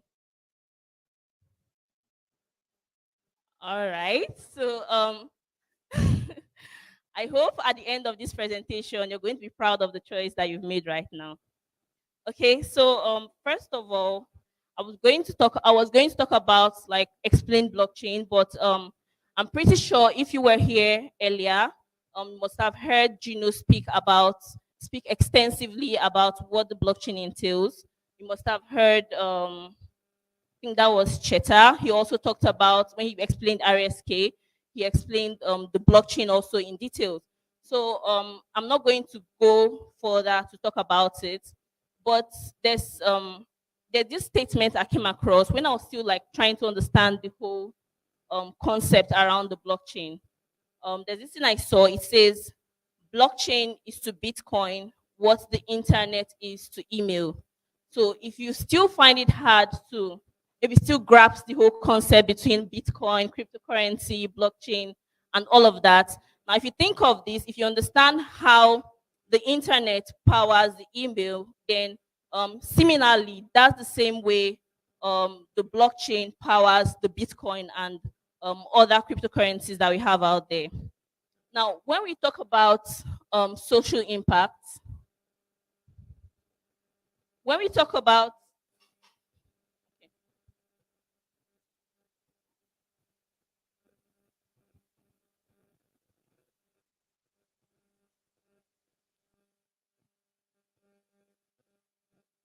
okay, now when we talk about social impact, there's a lot of definitions that there's a lot of definitions of social impact, but generally it describes how actions and activities affect individuals, their families, and their communities. Now, blockchain can not only help track social impact, but it can also shape it. If you are also listening carefully, now I'm going to be making reference to a lot of the other previous speakers because I'm only trying to reiterate how these features of blockchain is playing a role in various social sectors today. Now, how blockchain helps to shape social impact is that we have immutable transactions that make data written to the blockchain tamper-proof and tamper-evident. Now, when Gino talked about having, the blocks in the blockchain that are linked together with chains, he explained that, each block contains unique set of transactions. Now, these transactions, if they are tampered with, if there's any malhandling in these blocks, it's going to be evident. So this is how blockchain plays a role in social impact, and this applies in payments, transparency, supply chain management, digital identity, and a host of others.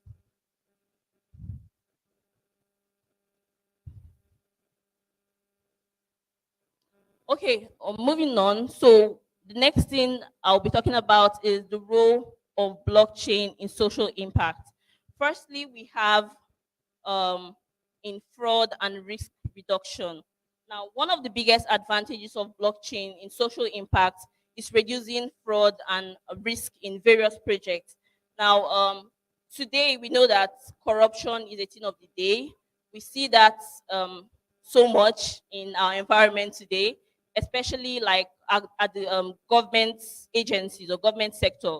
We see public funds that are being siphoned for personal gains.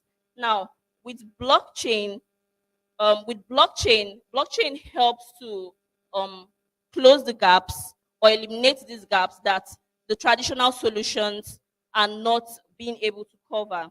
Now, with the blockchain, each transaction is verified using a consensus method. We've heard a lot about the decentralized nature of the blockchain, and so this means that there is no dependency on any centralized authority. And with that, you can easily check if any part of the transaction has been tampered with. Also, I know, like, I don't know what's happening here. It's loading.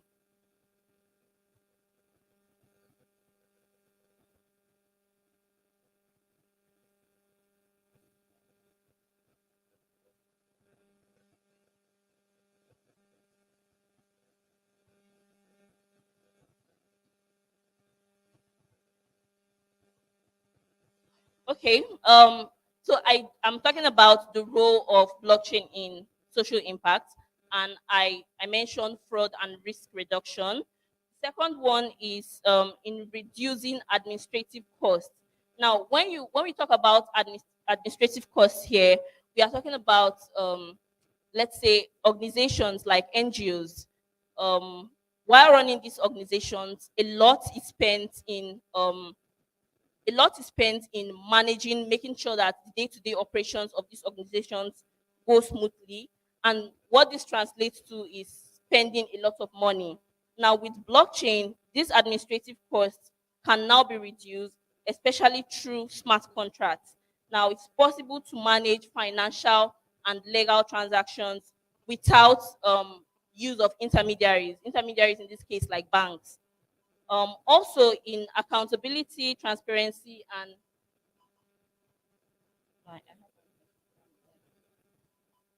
now also in accountability, transparency, and accessibility, blockchain is also playing a role because I don't know how many of us here are like passionate about um, things that pertain to the environment, let's say social sectors, maybe you'd like to donate to, you see an organization doing something that you like and you want to donate, but there are times that you might get skeptical about um, wanting to contribute because you're not sure how your money is going to be spent. Now with um, blockchain enables donors to see how their money is being spent. You can see how far your contribution is going and how much it is making a difference in an organization. Another way blockchain is playing a role in social impact is in the aspect of faster border transfers. Now, I'm sure also a couple of us here have tried out traditional solutions in, when you want to carry out international transactions. Now, all right, there's a lot that comes into play when you're trying to make international transactions, and things like the associated costs, things like the time delay and all of that. But with blockchain, um, by using digital currencies, since it's transferred without a centralized authority, now it helps curbs these gaps in making enabling faster transfers. Okay, now which sector um which sector in particular are we talking about? Which sectors are blockchain impacting? There are several of them, but for the sake of this presentation, I'm going to be focusing on three major sectors.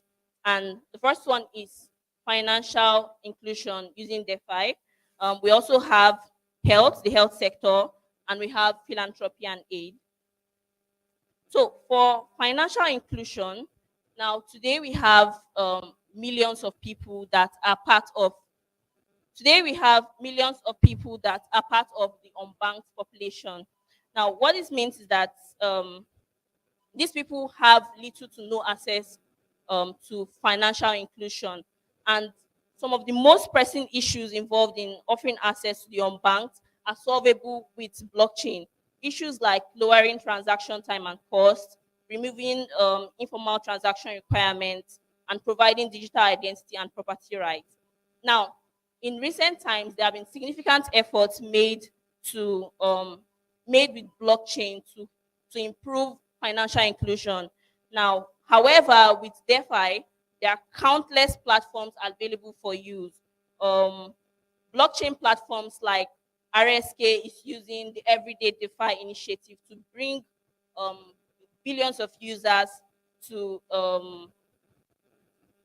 bring this initiative to billions of users. The initiative here I'm talking about is the Everyday DeFi initiative. Also, when we look at the health sector, we have the largest number of blockchain social for good initiatives lying in the health sector. And an example is MedPing. Who is familiar with MedPing here? MedPing, awesome. Now, MedPing is an African startup founded by Nigerians actually, and what they are doing is that they are solving real life problems in the healthcare sector especially in developing countries. Now, their solution will enable a complete decentralized platform where users are in control. Um, this is a very good example of the way blockchain is playing a role in social impact. We also have in the aspect of philanthropy and aid. I'm sure we are also familiar with LaserPay. LaserPay is also a startup that is empowering businesses and non-profits like Techrity, Chicode Africa. They help them to accept donations and payments globally. And while Onyeka, while Onyeka was speaking, he made mention of how, you know, during the NSAS protest, accounts were blocked, people were unable to make donations, send money, and all, and they decided to instead sharing their, you know, wallet addresses and using crypto to make those payments. Now, this is a very good way of how you can see blockchain coming into play in the philanthropy and aid sector. Now, after all said and done, what's next? Today, as we move towards the adoption of blockchain and its impact, you're going to see if these blockchain solutions are actually eliminating or reducing the issues associated with traditional solutions. Now, as a lot of us here are developers, designers, professionals in various aspects of tech. Now, if you'd like to build a product or if you have an idea that you'd want to implement, the first thing you need to do is to understand your problem, understand the problem you're trying to solve, and how blockchain is going to potentially fit into that solution.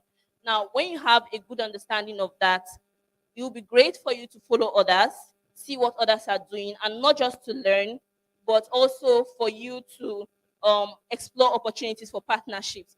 Because building solutions that leverage blockchain is usually not a one-man show. Like you need having partnership with others who are doing big things in the industry would help make your solution go a long way.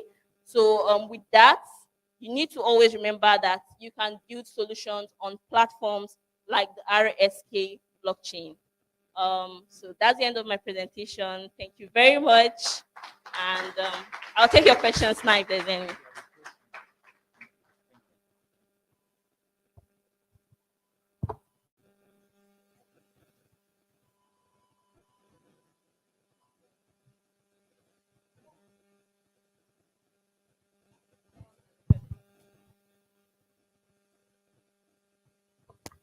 Thank you for the presentation. I really appreciate it, especially that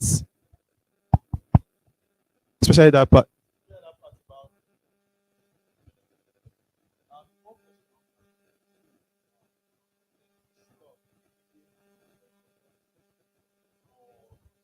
For developing countries like Nigeria is the fact that there's always pushback from government. Like for instance, now we know of the crypto ban. In fact, if I want to block your account right now, I just need to send you money and just write crypto in the description and you have blocked. That kind of thing. There's always pushback, and the unwillingness of governments to include all these solutions. Like for instance, now transparency of transactions. Like for instance, how your local government is spending your money. So I don't know. Do you have any idea of how we can influence the right people in government to, let's say, be more open to these ideas? Because it's always a pushback of these ideas, basically. So how do we basically go about it if we want to like gain?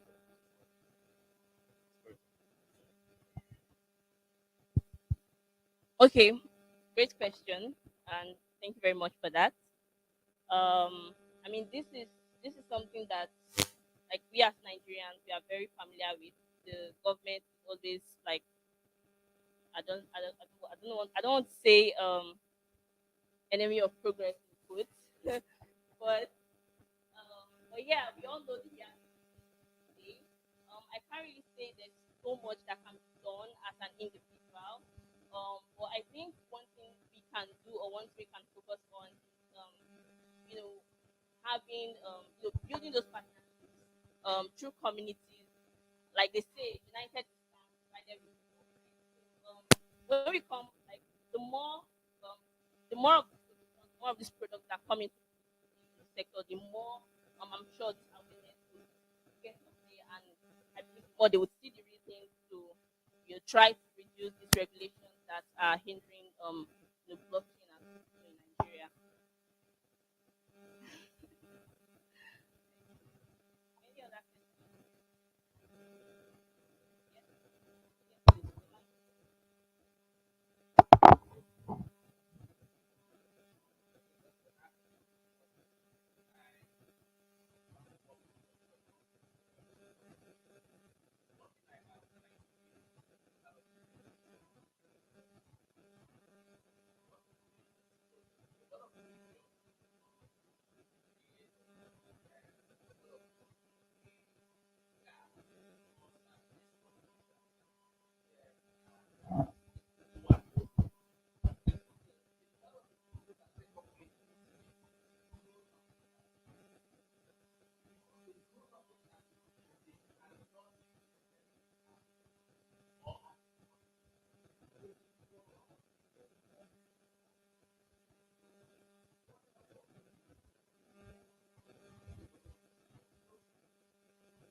I believe that's for what?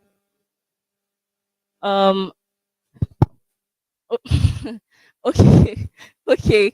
So I believe that's like outside the scope of this presentation, but I think we can talk more after this. But one thing I'm going to say is that firstly, you need to put yourself out there. You need to showcase yourself. Public learning comes to play a lot in helping you you know put yourself there for if you have the skills. Like while you're learning, try to put yourself out there. If you're writing articles, share them on your social media platforms. Be consistent at what you're doing, because by so doing, people are watching, and that way you would help, like say, attract the right people in your network. So yeah, I think that's just a little bit I'm going to say. We can talk more later. Thank you very much.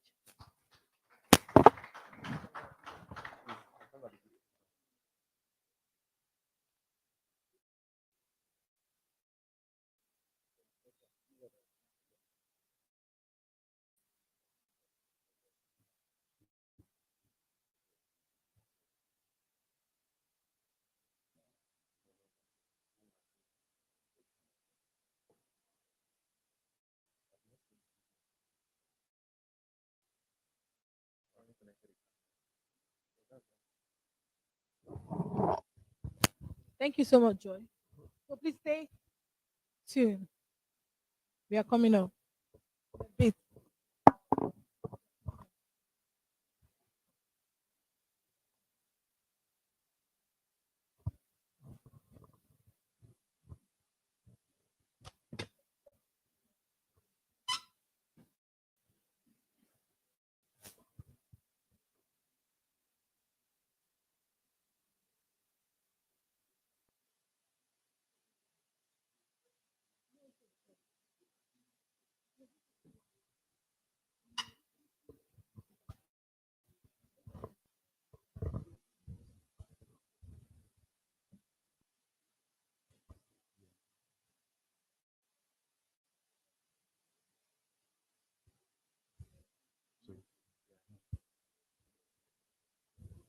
Hi, Gaku.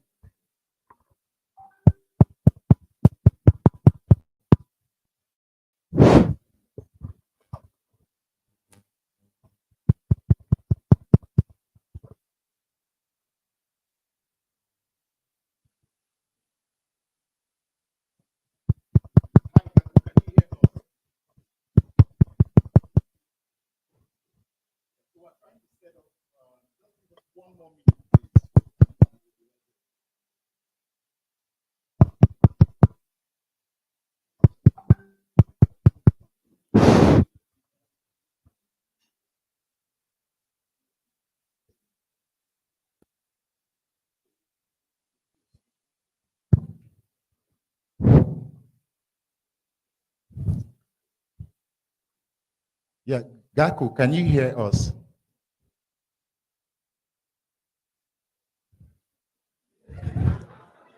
Why did you kill my video?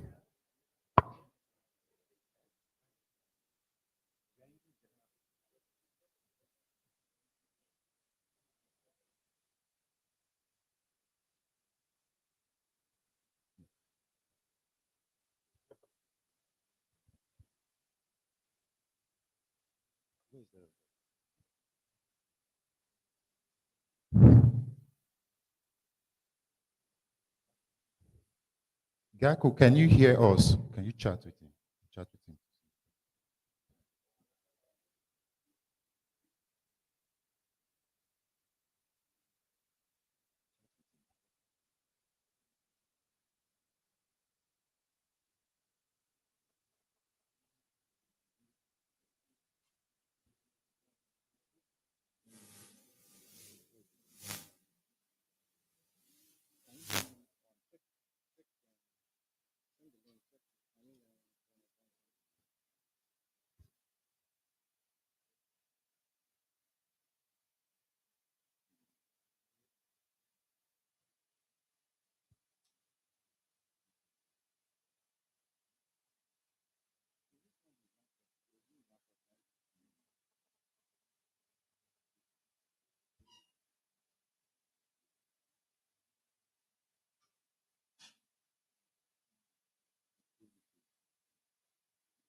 Yeah, Gaku, we think we like the sound, we can't hear you.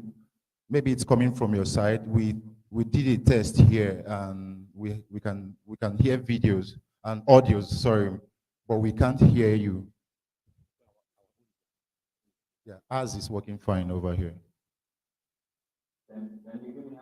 Yes, yes.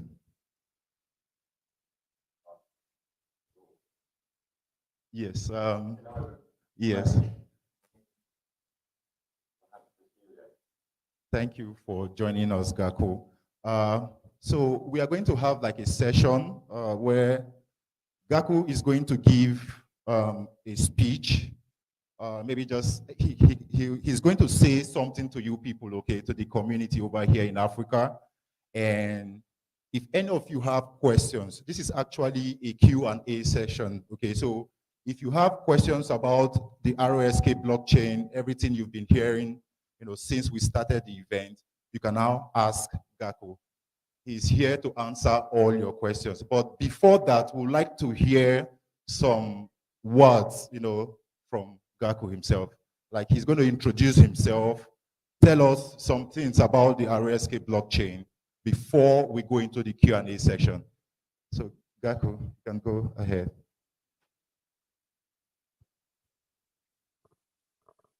Thank you. Thank you, Gino. I'm super happy to be here with you.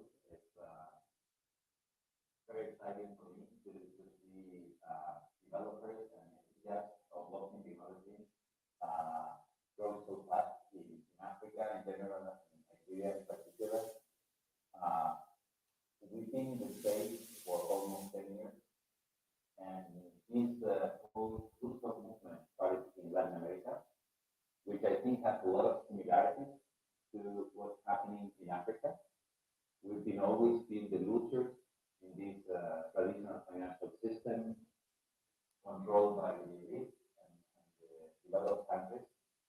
And Latin America, Africa, India, we've always been lagging in terms of financial services, financial inclusion.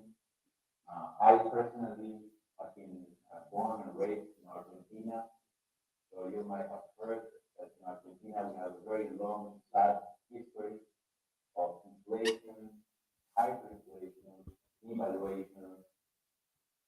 So when we learned about Bitcoin almost 10 years ago, it was very easy for Argentines to understand the value of Bitcoin. The possibility of having a store of value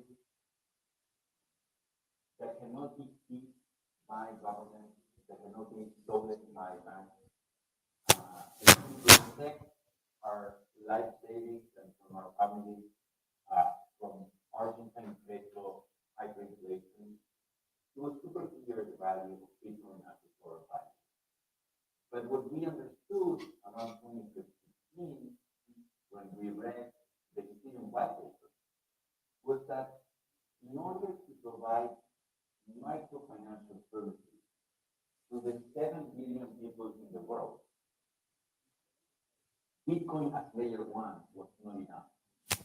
It was super much needed and extremely important, but we needed additional layers of technology to foster adoption, to simplify the user experience, to enable programmability through smart contracts, built on top of the most secure and decentralized assets in the world and the most secure and decentralized Bitcoin network in the world. So this is how the rooftop idea came into play. It was not that we were looking to build infrastructure. It was a group of people just thinking how we can use Bitcoin to foster social and economic development in Latin America, in Africa, and in all the emerging markets of the world. And for that, we couldn't choose between the most secure social value in the world of Bitcoin and the most programmable smart contract technology such as Solidity and the Ethereum virtual machine. So we needed the best of both worlds, and this is what we created with the rooftop technology. It's the best of the Bitcoin infrastructure and immutability, because rooftop is secure by merge mining, so are the same Bitcoin miners the ones securing rooftop. Well, we use Bitcoin as native currency, so all the value that rooftop creates makes Bitcoin stronger and has the potential to bring the value from all the other Bitcoins back to Bitcoin. No? So any use case that you see in a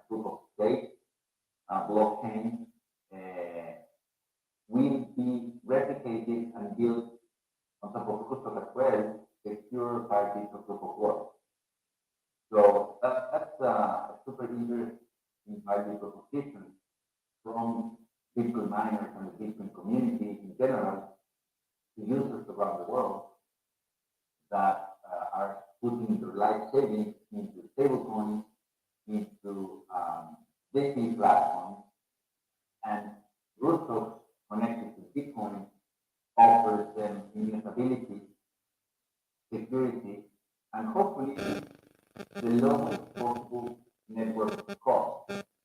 Because given that Rooftop is built on top of Bitcoin, we should be able to have this super massive amount of security at extremely low cost. So this is the reason why we created Rooftop back in the day, thinking in the kind of technologies and solutions that should be developed to help people, especially in emerging markets such as Latin America and Africa, where these technologies are needed the most. As you can see today, the Rooftop ecosystem of projects and partners building technology on top of Rooftop, such as Mine and Chain, that created the first stablecoin with collateral in Bitcoin, or sovereign that enable loans such as tropicals as well, especially focused on El Salvador. We are already working on an integration between the Lightning Network and Rooftop, so all Bitcoin layer 2s are connected and interoperable. And our dream as a community is to create the infrastructure for builders and developers such as yourself to build and use this infrastructure to serve and improve the life of your community. So there's another project that I like very much and I support, which is the crypto market, has created a decentralized e-commerce fully integrated with crypto. So you can use any token on RSK, Bitcoin, Lightning, or any other crypto token to buy stuff. So if you want to bring e-commerce, crypto e-commerce to your town, to your community, you can become a node. This idea was Satoshi taught us about decentralization in the financial system. We can now use it and decentralize everything else in the internet that is still fully centralized. And this is what the services are trying to achieve. The RSK infrastructure framework wants to facilitate decentralized storage, decentralized communications, decentralized AD management, and decentralized marketplaces. So we can dream in Airbnb or an Uber or a delivery service where the users are protected and they can have a copy of their reputation. Because in the future, it is probable that the digital identity and reputation from users is going to be one of the most important assets that they will be able to put in collateral to get a loan. So even if you don't have a house or you don't have an asset to put as collateral, you can put your virtual reputation that you hold with your own private key and get the loan to change your bike or to change your car or to get some healthcare issues. So this will enable us to dream with decentralized marketplaces where drivers and passengers could get together and be coordinated by a smart contract, or where ecologists could build a DAO and support planting trees or cleaning the oceans, where we as a global community are connected through DAOs and technology without really caring about physical or political borders. I think we are evolving very fast as to becoming a global digital community, and probably we have more in common between us than I can have with my neighbors living next door. So this is what, in my opinion, Bitcoin is enabling, which is more than a commodity, it's more than a new type of money. It's even more than a new type of technology. This is probably a whole new era of the internet that we call the internet of value. Because if you think about it, during the last 20 years of the internet, the only thing that could move through the internet was information. Value did not travel through the internet.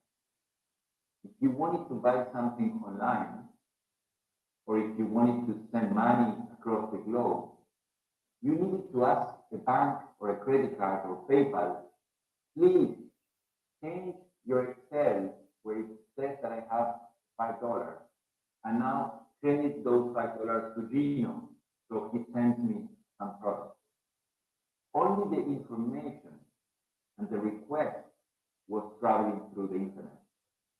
But the value never traveled through the internet because digital files were very easy to copy.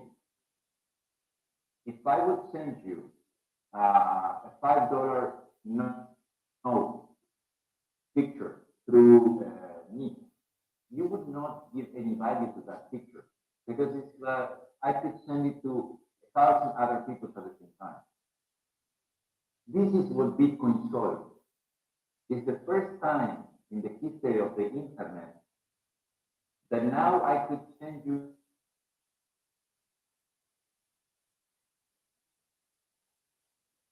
value to all of you without the need of social media.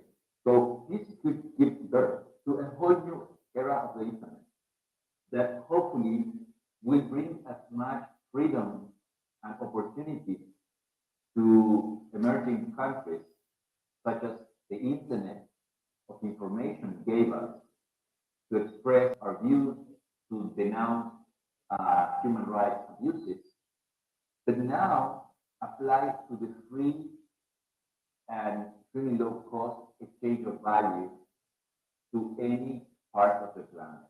This is why we call it the internet of value, and this is why the organization that is really pushing this technology and helping us organize this meetup is called IOV. It comes from Internet of Value. It is this vision that the combination of Bitcoin plus smart contracts as a Bitcoin sidechain will enable us to really unlock a huge amount of value, economic freedom, and power to those communities and developers around the world. So I'm super excited to see all of you guys getting into blockchain technology, learning how to code and program smart contracts, because I believe that education is the most powerful tool that we have to really change the future of Latin America, Nigeria, and Africa in general. So I'm very happy, and I would like to congratulate Gino and everyone in the local Bitcoin community for putting this meetup together and promoting education and creating new developers with the skills to program smart contracts and build the financial system of the future.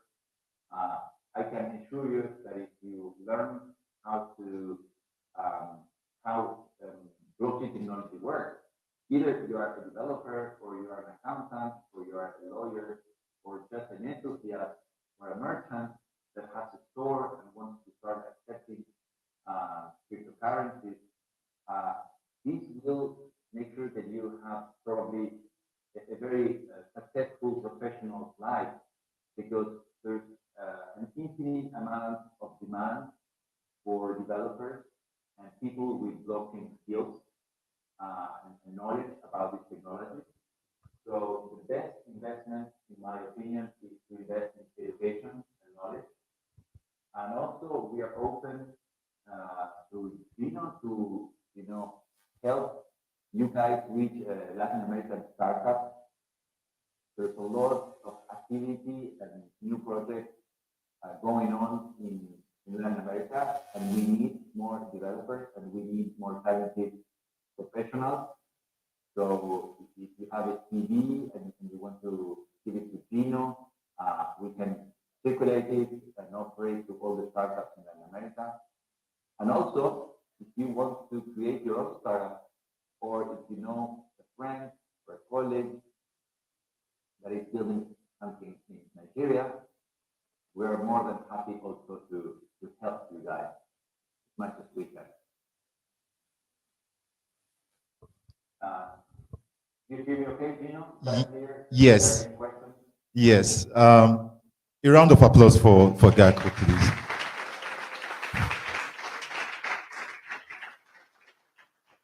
Yeah, thank you very much, Gaku. That was a very an inspiring speech. Yeah, thank you very much. So let's dive into the question.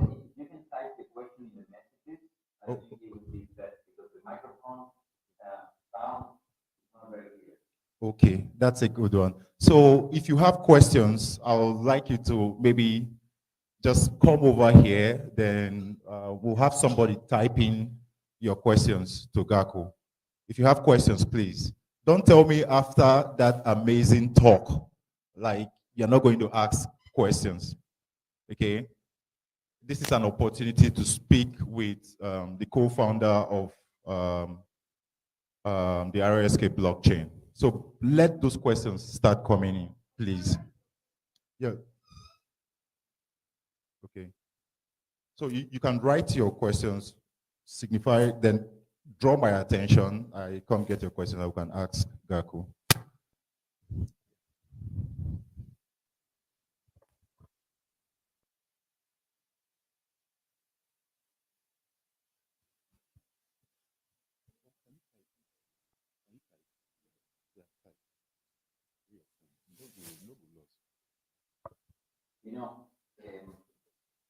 The sound is really bad, so you can type the question or anything you want me to deep dive. We type it on the. Yes, we are going to type it. We are typing it. Just give some seconds. Any more questions?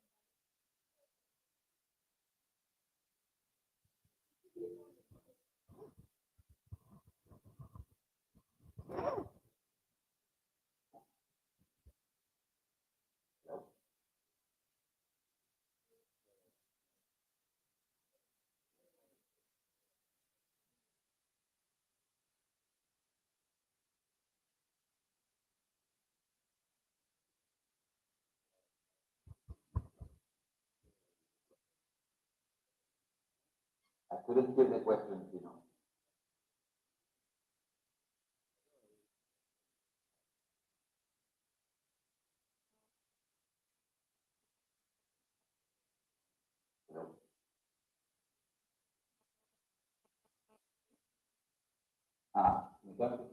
I see the question now.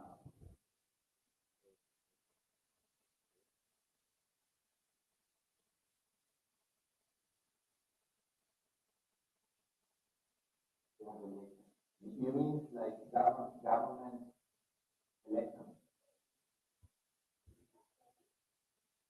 Okay. Yes. So this is a very difficult problem to solve. It's a very good question. We all dream with liquid democracy, right? We all dream in a possibility where we have a government officials that decide enough the population, what do you think about this? And we vote. What do you think about that? And we vote.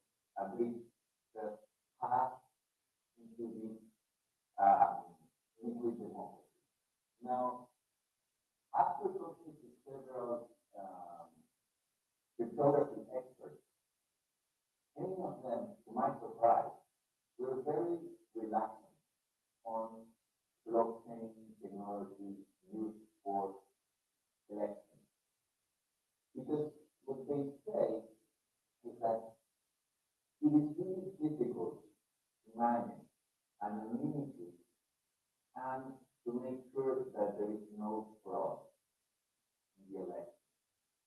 So you could go and vote with your blockchain technology solution, but there could be a hack on the software. There could be a hack on the connection. It could be a hack on your phone. We assume that people, not everyone has a phone, so you need to have physical places where to vote. And maybe you are voting and the vote is not reaching the result. So then, and if you can confirm that your vote is being counted, then it's easy for someone to know what you have voted. And as you know, anonymity is very important. So we don't know, maybe in the future, with zero knowledge technology, we're going to find a way to verify that our vote has been casted, but no one else knows what we chosen. But many people believe that still the best way is paper ballot. Probably we're going to have like a combination, hybrid, where you vote in paper and you vote digitally, and then at the end, both results need to match. So you use one to prevent fraud in the other. I think this could be an interesting thing. And I also believe that another option is not controlling only the vote to our elected officials, but also controlling the budget. So we could choose the government and give them there for 4 years, but for infrastructure, we only approve 1/3 of the budget. And once they deliver on that third of the road or that third of the bridge, then we vote and approve the second part of the budget. So this is another way to have an oversight on public officials and public spending, not only by using those technologies on the voting system, but also because of the work, the budget. How can we make RSK more acceptable in Africa? Well, this is why we are doing this event. The reason why we developed RSK and Roosevelt is because we want the best of both worlds. We want to build DeFi applications that can be used by Bitcoiners around the world, where technologies and smart solutions that could be programmed, leveraging on the security and network effect of Bitcoin. And as far as I understand, Nigeria has one of the youngest populations in the world, with 200 million people, with most, or I think it's the second largest peer-to-peer Bitcoin market in the world. So the potential for RSK is huge, and you need to understand that every time RSK is successful, every time a new project such as Money and Chain or Strawberry or Protocol is used by any of you, this also adds value to your Bitcoin. Because if RSK is very successful, that implies a lot of RSK lost in iChain, which will increase the value of the overall Bitcoin. So when we developed Roosevelt, we made it in such a way that the economic incentives of the root of success are fully aligned with the economic incentives of economy. So if you are using Bitcoin, you understand that Bitcoin is a technology that will be the basis of digital commodity, the basis for the financial system of the future once fiat currency and the US dollar collapses. Then you have a natural incentive to use Roosevelt. So it's important that you know this, that you can share it with your colleagues, your friends,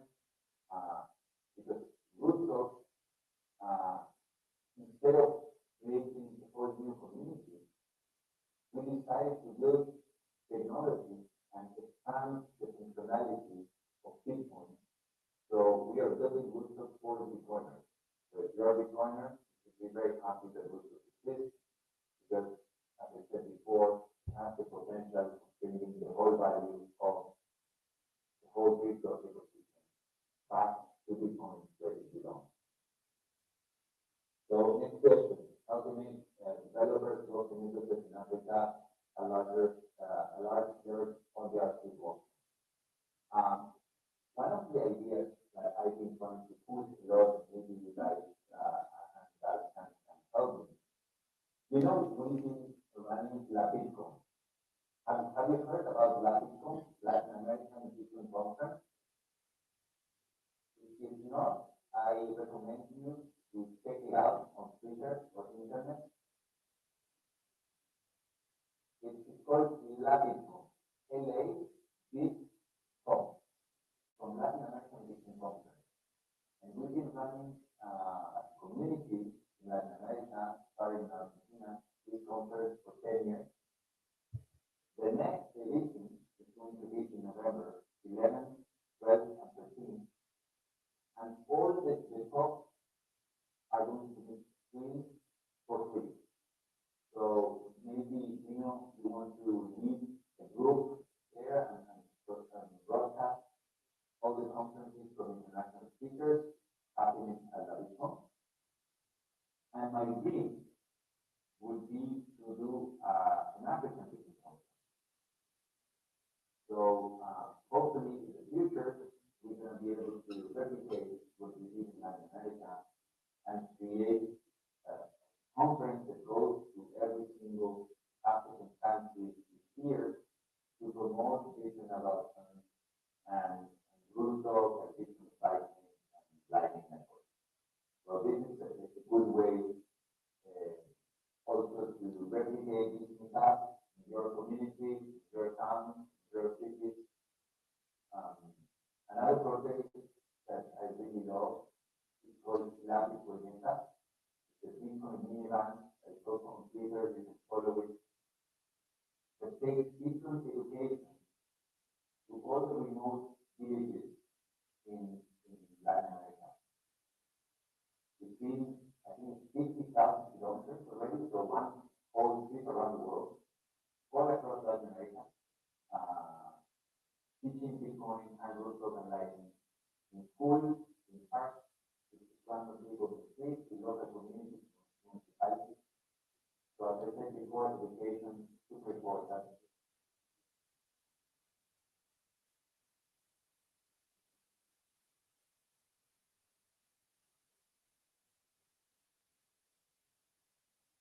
And it's like Bitcoin in South Africa.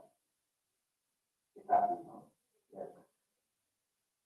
And we are trying to be funding them and so a lot of money has to be going on inside and take Bitcoin education to every single corner where it's needed most. Yeah, there you have it, that. So you can keep on answering questions. Thank you very much for the invite. Thanks, Nino, for organizing this. I'm super happy to meet you virtually now, all of you, and hopefully we'll be able to visit you and see you and talk to you in person very soon. Thank you very much, Gako. A round of applause for him. Bye, Gako. We'll see you.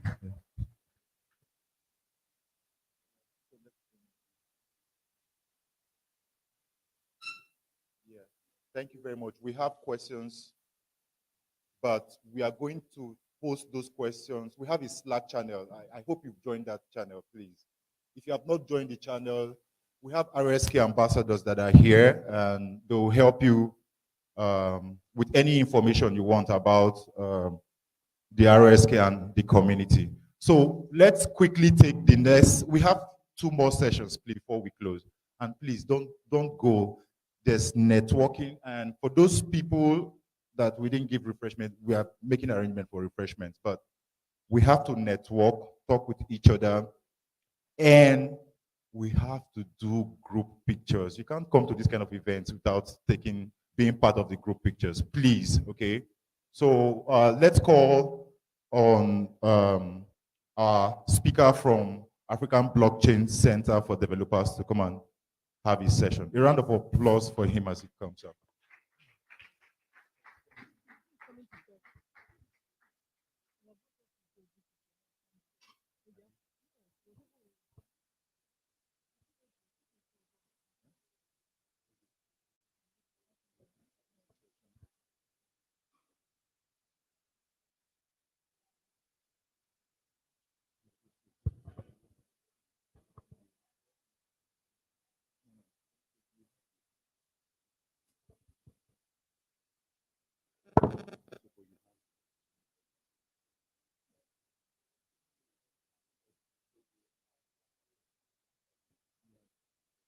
Hello, good day, everyone.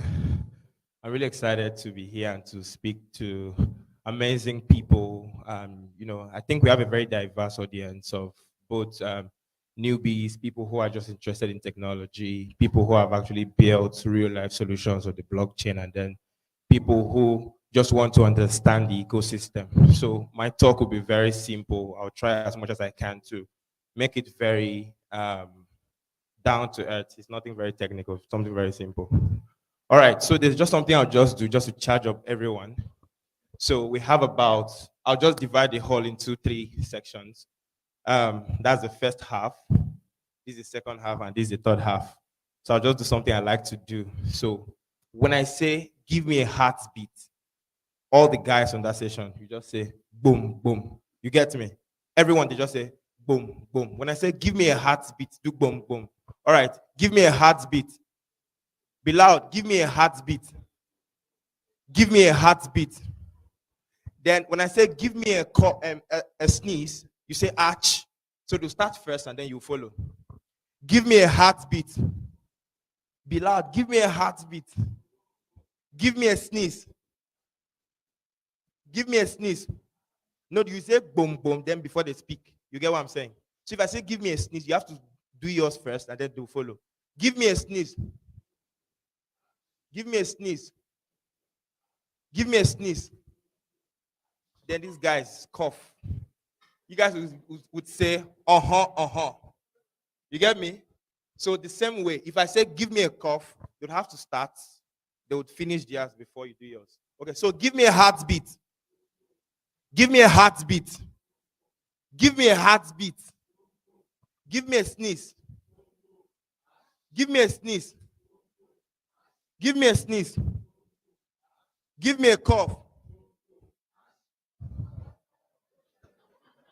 I think you're getting it. Boom, boom, archie. Give me a heartbeat. Give me a sneeze. Give me a sneeze. Give me a sneeze. Give me a cough. Don't be following my hand.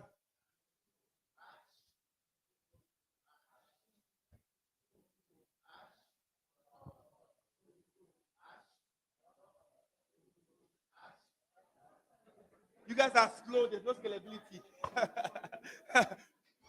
All right. All right. Thank you very much, Gino. You guys not really give me the energy I wanted. It's very dull. Okay, I want to know who's loudest before I start. Give me a heartbeat. Give me a heartbeat. Give me a sneeze. Give me a sneeze. Give me a cough.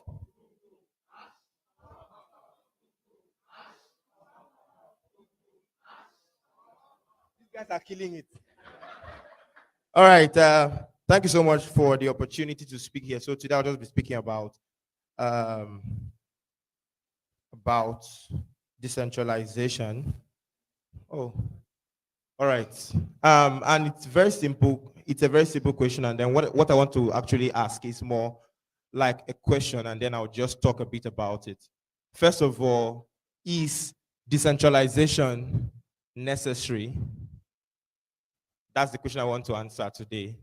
And I would also delve a bit into exploring the intersection between the blockchain and communities. I'll just take you through the overview, then I'll talk a bit about what really is decentralization? Is it a hype or a fact? And then I'll off my mic. All right, so I'm Otobong Peter. I started my journey in technology with IoT, then backend, then Solidity, then currently most of our development has really been on the Cardano blockchain. So I do a bit of Haskell and then Bluetooth for smart contracts. I was an ex GDSC lead when I was on campus. I'm also the president of Blacks in Technology Abuja. Then in ABCD, I currently handle product. You know, ABCD as an organization started with the focus on communities, and we still do that by our first cohort.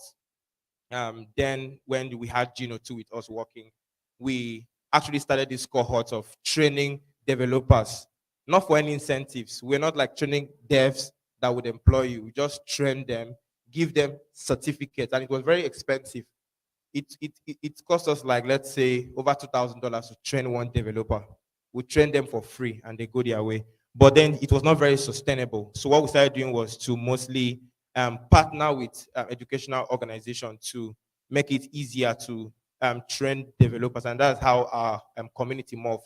Currently, beyond community, what ABCD is really focused on is on building products to address issues on the continent. And I saw the co-founder of IOV Labs actually said some things that are very true and very close to our heart, because there's no point just deploying products or building solutions just for the mere fact of actually building them. Our solutions should solve problems. We should also be part of the policy infrastructure. We should be able to educate our policymakers to understand what the technology is all about. We should be able to understand the issues that the government is going through and then build solutions for that. And one of our focus is on Africa, building both financial services and other products. And then we have some announcements coming soon. But just jump into the talk. The goal of this talk is to differentiate between existing computer networks, look at the roots of distributed networks and the notion of decentralization, analyze the different aspects of decentralization, answer the questions about necessity of decentralization, take us back to first principles, answer where blockchain and communities intersect, and then I'll just conclude. So what is decentralization? I would have wanted to throw the question to that, but I think we've said so much so far, and it's very simple. The first definition is a general definition of decentralization, and that's the fact that the transfer of control, it is the transfer of control of an activity or organization to several offices or authorities rather than on a single one. So you can use the Nigerian government, for example. It's a very centralized system where the federal government sits on literally everything. So River State, Akwa Ibom State, literally all the states in the country have to generate their revenue and send it to the federal government to be allocated. So that's a very central system. Now in blockchain, decentralization refers to the transfer of control and decision making from a centralized entity to a distributed network. And that's what you can see there. I just want to be a bit fast. Now, there's a question I want to ask. Is the blockchain decentralized or distributed? That's question one. The second question is, why? So you would answer and also give me why. So that's just a question for the general house. Is the blockchain decentralized or distributed? Who wants to answer?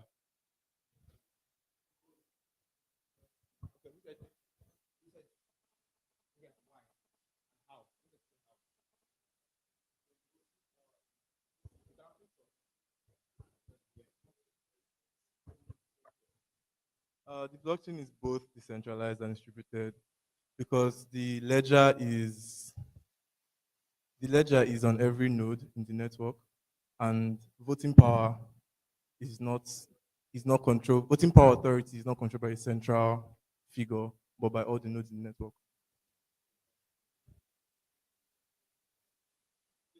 I said both. I said what makes it distributed is that the ledger, the blockchain ledger, every node on the network can download the ledger and update it. That what makes it distributed. Maybe I'm mixing, but yeah, I think that what makes it distributed. Decentralized is about voting power. Right. Please clap for him. Clap, clap, clap, clap, clap. He actually he gave a very good answer, and it's very close to what I want to say. The blockchain is both decentralized and distributed. it's decentralized from the standpoint of governance because no central entity actually has autonomy over the network, but then it's also distributed from the standpoint of the computing. Sometimes people mix this up together, say because it's decentralized because you have several nodes and everything. It is distributed because the database, it's not a single database. It uses distributed computing to make that possible. But by governance, because no single entity has total control over the ecosystem, then we say it's also decentralized. So we are I think if you go on Google, you see this is a very common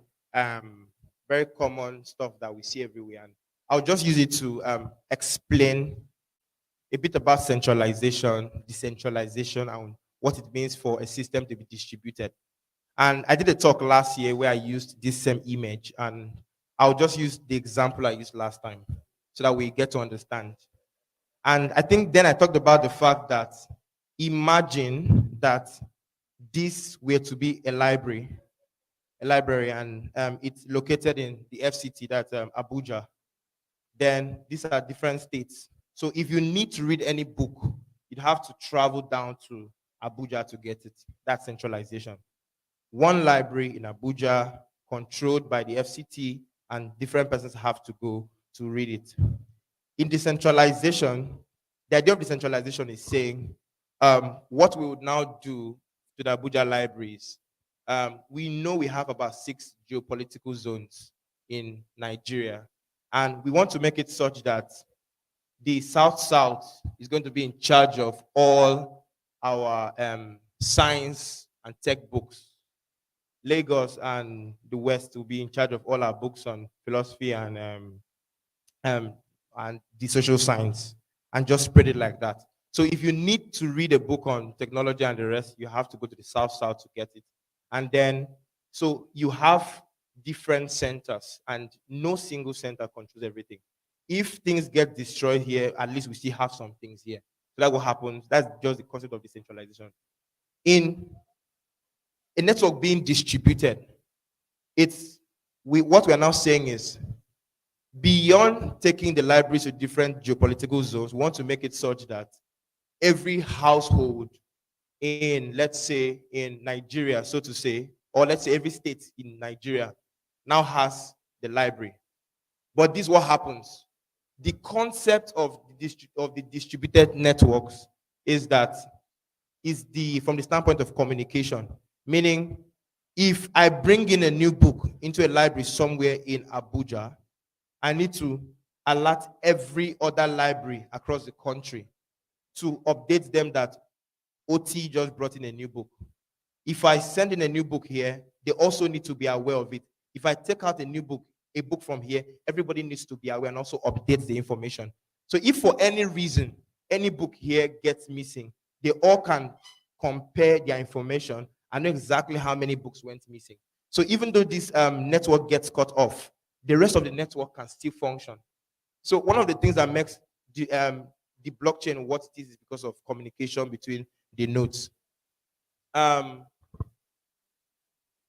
brain behind most of what we enjoy today, from decentralization to distributed systems, is this guy, Leslie Lamport.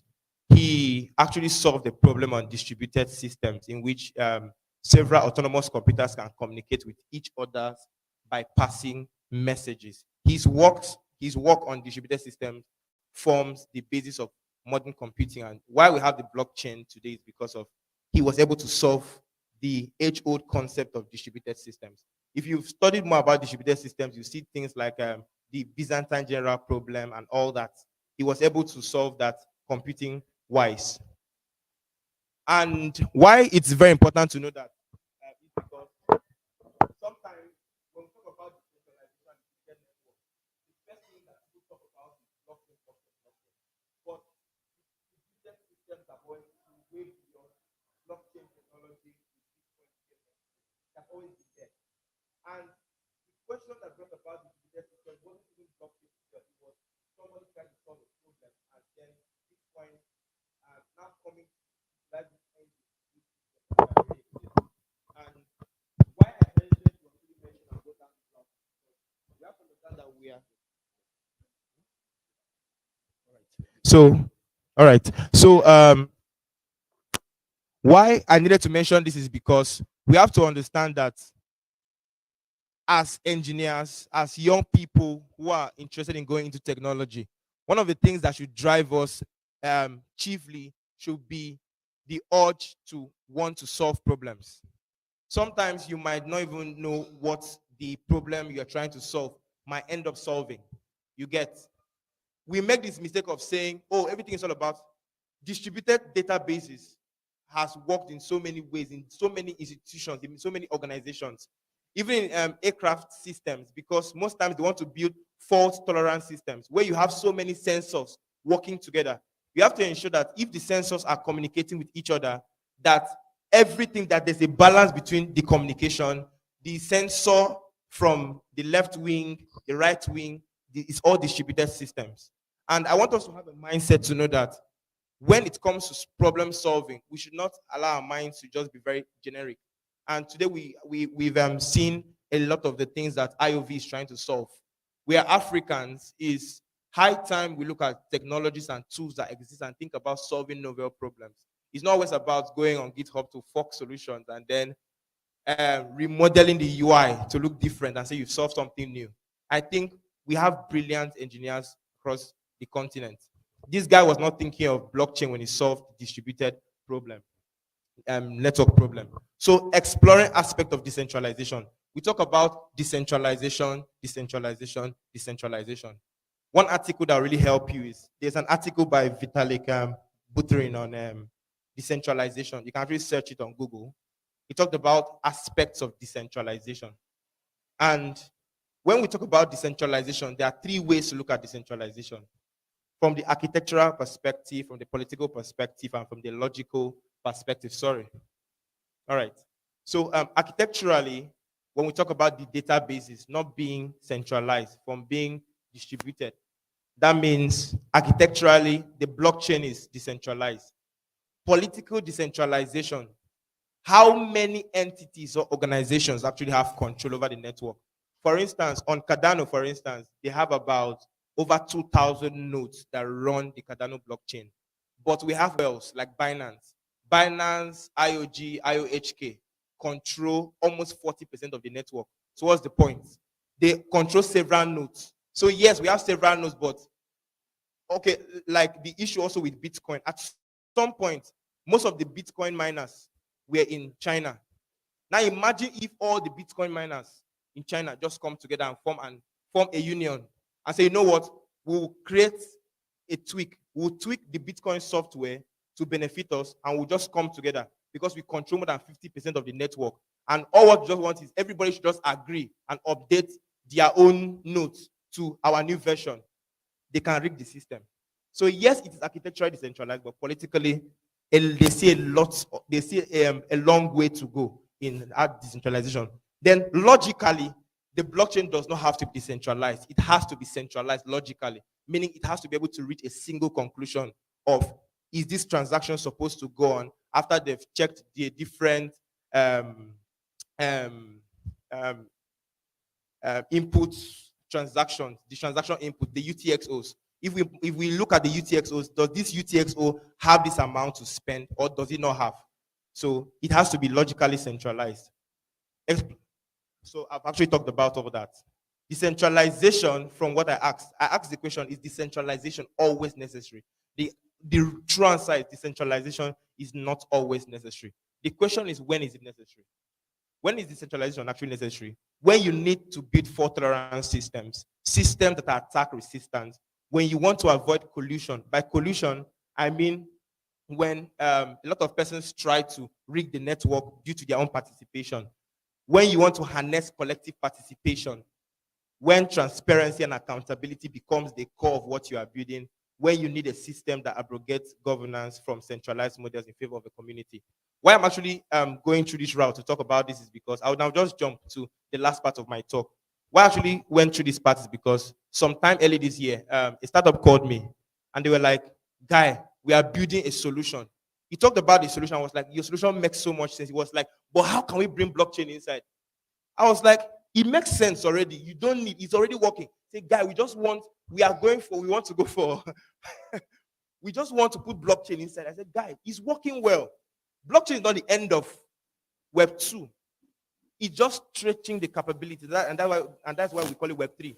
Web 3 is not that because you're a back-end developer, you're a front-end developer, no more job for you. It simply means that we are stretching the possibility that already exists. Thank you. So lastly, how can communities benefit from the blockchain?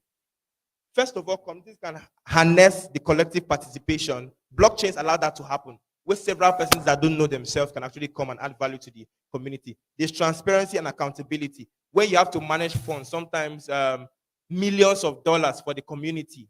If you have to send it to just a person's account, we will not know how it's being spent. But if there's a single treasury that holds that account, we can always go to the blockchain explorer to check how you are spending that fund. So the community can hold you accountable. For governance too, it enables everybody to be part of what's going on, and then it mitigates and balances brings the balance between the resource distribution and attacks on the network. And that is where DAOs come in, the age of DAOs. Lastly, as communities become increasingly large, it will become more and more apparent that leveraging decentralized solutions to build tooling to enable equal access to resource, participation, and collaboration will become more and more apparent, and it will be difficult to talk about communities without mentioning the blockchain. Thank you very much.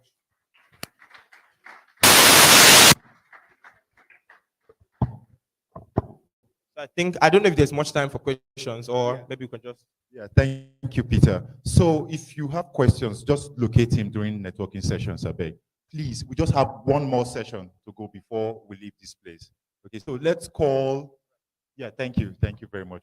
So let's call our next speaker, Owanate, to take us through her sessions.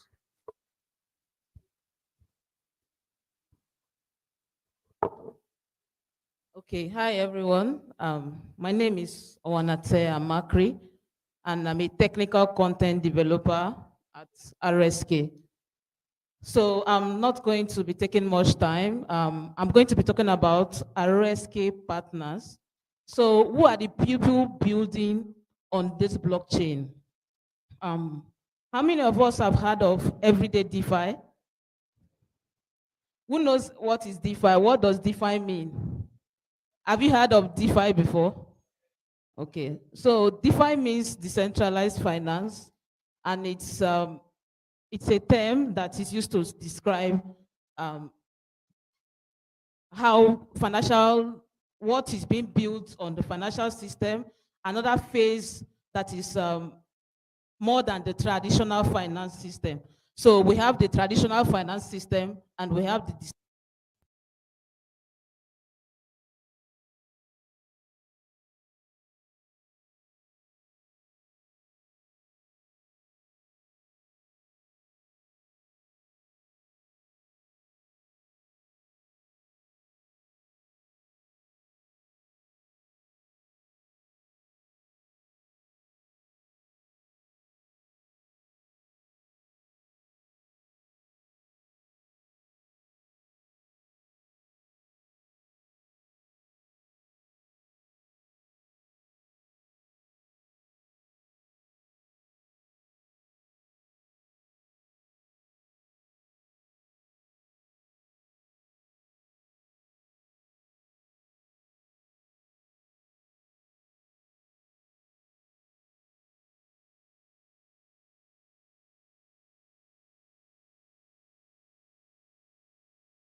because I got a lot of friends that wanted to do more about crypto.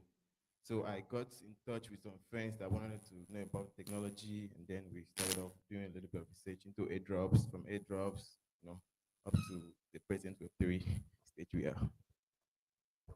So I know about that part.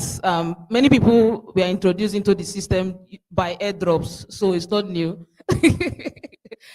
So yeah, so let's move to the next question. What has your experience been like taking the course? So the ambassadors we are taking through a course called the RSK user course. So tell us about your experience going through the course. User. Okay, it's seamless. Like I found it very seamless to take. It's easy, self-explanatory. It will help you. It helped me understand more about blockchain and RSK itself. And why taking the course, I also took quiz as well. And just like I said, it's seamless. The whole experience, the UI, it allows. It's friendly. It's user friendly. So even as a beginner, I was able to score high in the course. So the RSK ambassadorship course is, I would say, about 52 module course. So it starts from the beginner where you get to know the basics about blockchain, the very basics about blockchain to how to create your wallet, how to interact with dApps, and then how to deploy, create your wallet, and then how to send in your tokens from testnet to the rest of the thing. So it's basically a very nice course, very very self-explanatory, and there are some animations that, because I know a lot of people like animations, and there are a lot of animations, and then each module, when you're done with each module, you get to write an exams, and then you test your knowledge and see how far you've gone. So I would recommend it for anybody, especially beginners. Okay, so they mentioned some points, how to create wallets. So I believe the best way to understand all that has been said today is by taking the user course, because most of what has been said, like um, Otobong said, he mentions UTXOs. What does UTXO mean? He didn't tell us. UTXOs is called unspent transactions. So most of you here won't know what a UTXO means. So I will advise that you take the RSK user course, and it will introduce you, it's beginner friendly, and it will introduce you into the RSK ecosystem. So what was your experience like taking the user course, especially interacting with the RSK blockchain? Because I know when you went through the user course, you had to interact with testnet, you had to create a wallet, you had to deploy your smart contract. So tell us how the experience was. It was seamless, though I experienced some technical issue, but at the end of the day, I was able to get help from the ecosystem. There is a lot of support for RSK. So if you are kind of stuck in any problem while taking the course, there is always support for you. Thank you. Okay, so basically the course is self-explanatory, I would say. So do you know what? While I was actually taking the course, I there's something I discovered. There's this thing they call uppercase and lowercase in address. So basically, if you're actually doing a general blockchain research, you won't even come across something like that. But you know what? When I was doing the course, I saw uppercase and I was like, what the hell is uppercase and lowercase? And I had to take time and learn it. I just got to understand that there are other basic and amazing things about the blockchain when I did the course. Thank you. So I know some of us have been itching to ask what are the benefits that RSK ambassadors start to gain from being ambassadors. So I'm going to give it to them to talk about the benefits. I know that's what some of us have been waiting for. Okay, Chekube, what have you benefited so far, financially, knowledge-wise, and all round? Okay, I'll start with the knowledge-wise. I've gained a whole lot of knowledge about blockchain and RSK, and also I've gained connections. I've connected with a whole lot of my co-ambassadors, and it has been awesome. Then financially, like doing something like this, having a fiscal event like this attracts some compensation from RSK. So if you want to really find out how much or how it's being done, probably you should meet me after this section. Then I will break it down for you. Thank you. Okay, so if you actually have skills, I would say you have some few like graphics editing skills, video editing, whatever kind of skill you have that's actually very very beneficial to the ecosystem. I would mean the blockchain ecosystem. I mean, not basically being a developer, you can actually leverage that and become an RSK ambassador. So some of the benefits I've actually gotten from being an RSK ambassador is apart from the pay, I would say it's amazing, it's nice. The financial benefits, okay. You get to connect with a lot of people. Like sometimes when I host Twitter space, I get to see guys from the UK coming in. Like yesterday I was in a Twitter space and I got connected with some guys from Zimbabwe, and I also got at the end of the Twitter space, he got my number and then he got me, to their Twitter space, and so I got connected to people from other parts of the country, and I got to learn a lot of things apart from just the blockchain stuff.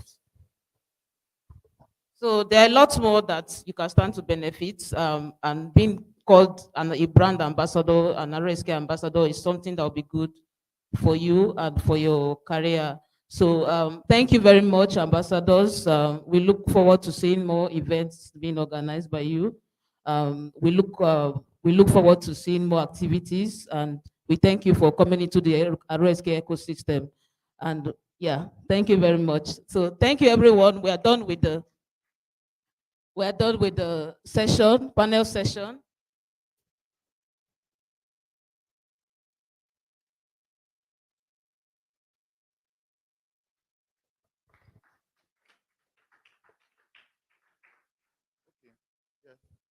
So let's hear about opportunities at RSK and how you can join from Constance. Then after that, we'll just have one of our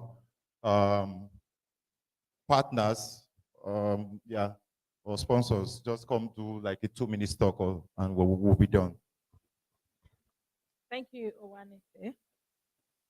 A round of applause for her, please. And to the ambassadors, well done. You are doing a great job. Please, a round of applause for them as well. All right. Thank you, guys. I would like to say a very big thank you to everyone for spending your time with us today. I mean, it's not every day that we are outside, but today we are outside. A round of applause for yourself.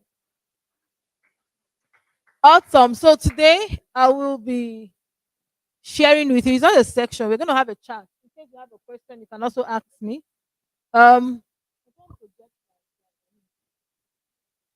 So I'm going to tell you a little bit about working with IOV.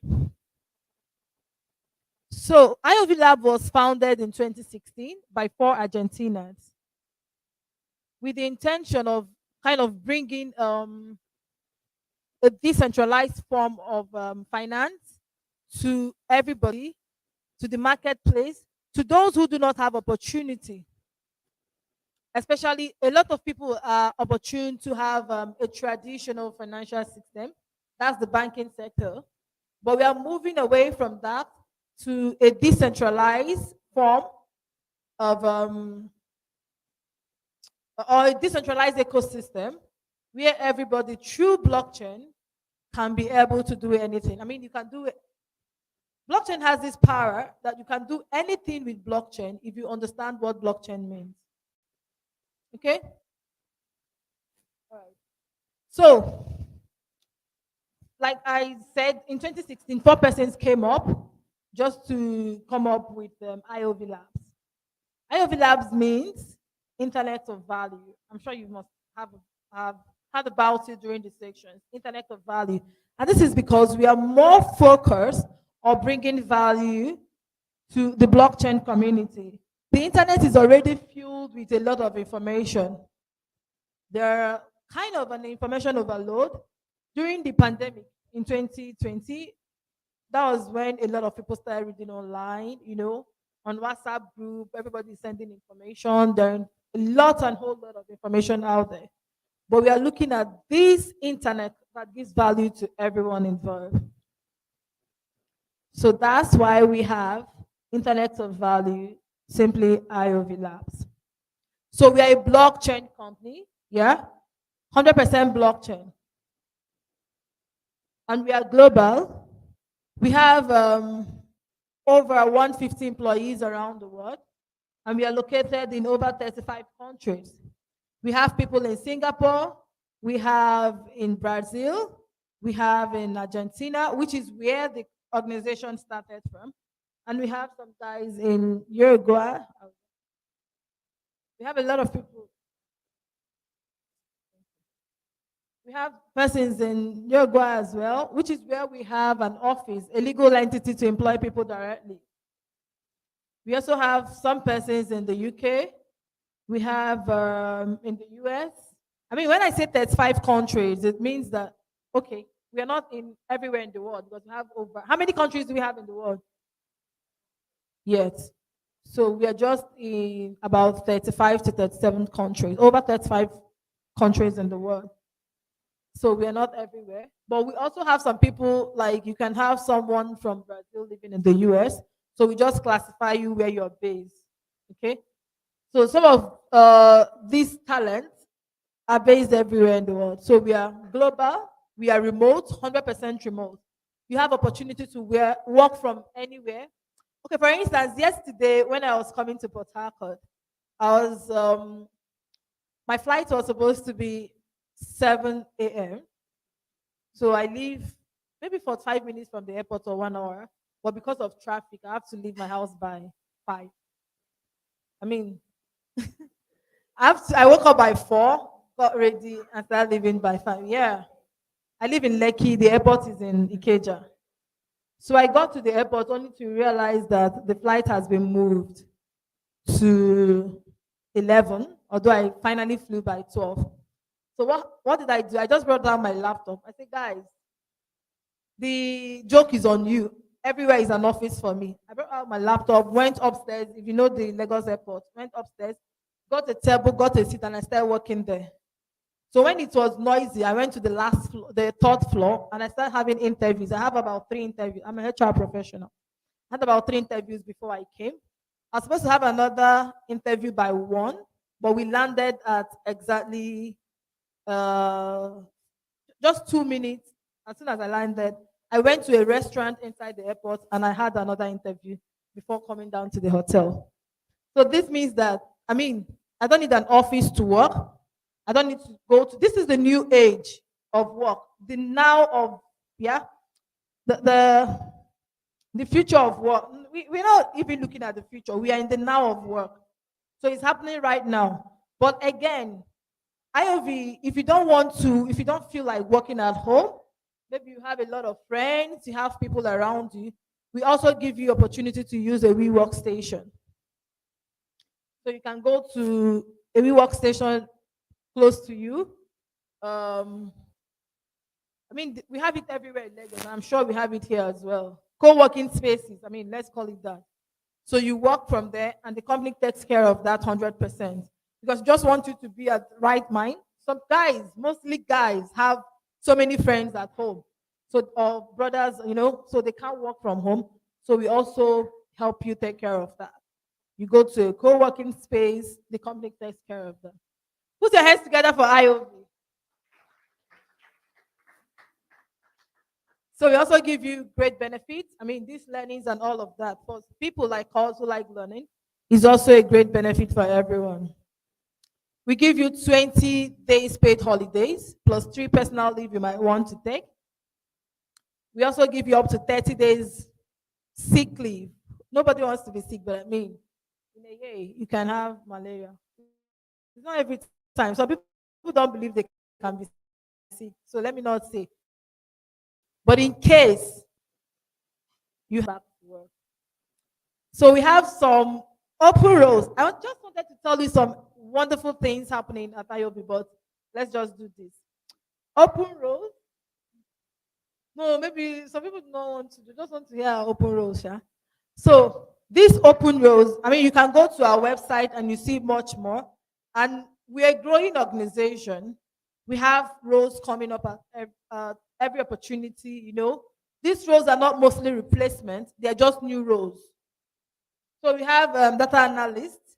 So sometimes we do experience hires and sometimes we do junior roles, okay?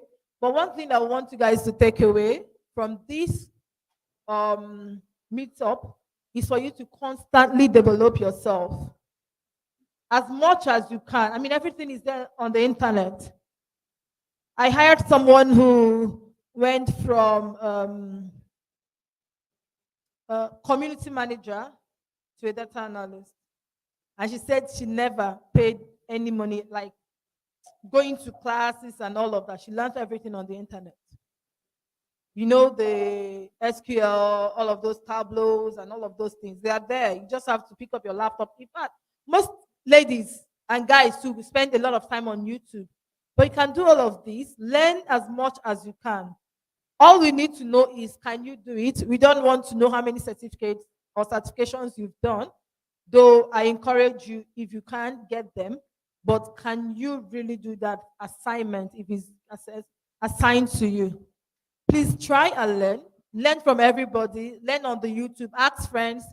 Follow people on LinkedIn. Follow on Twitter. I don't know what they're doing on Instagram, but you can also follow there. But anywhere you can learn, I'm sorry, I know what they do, they post pictures.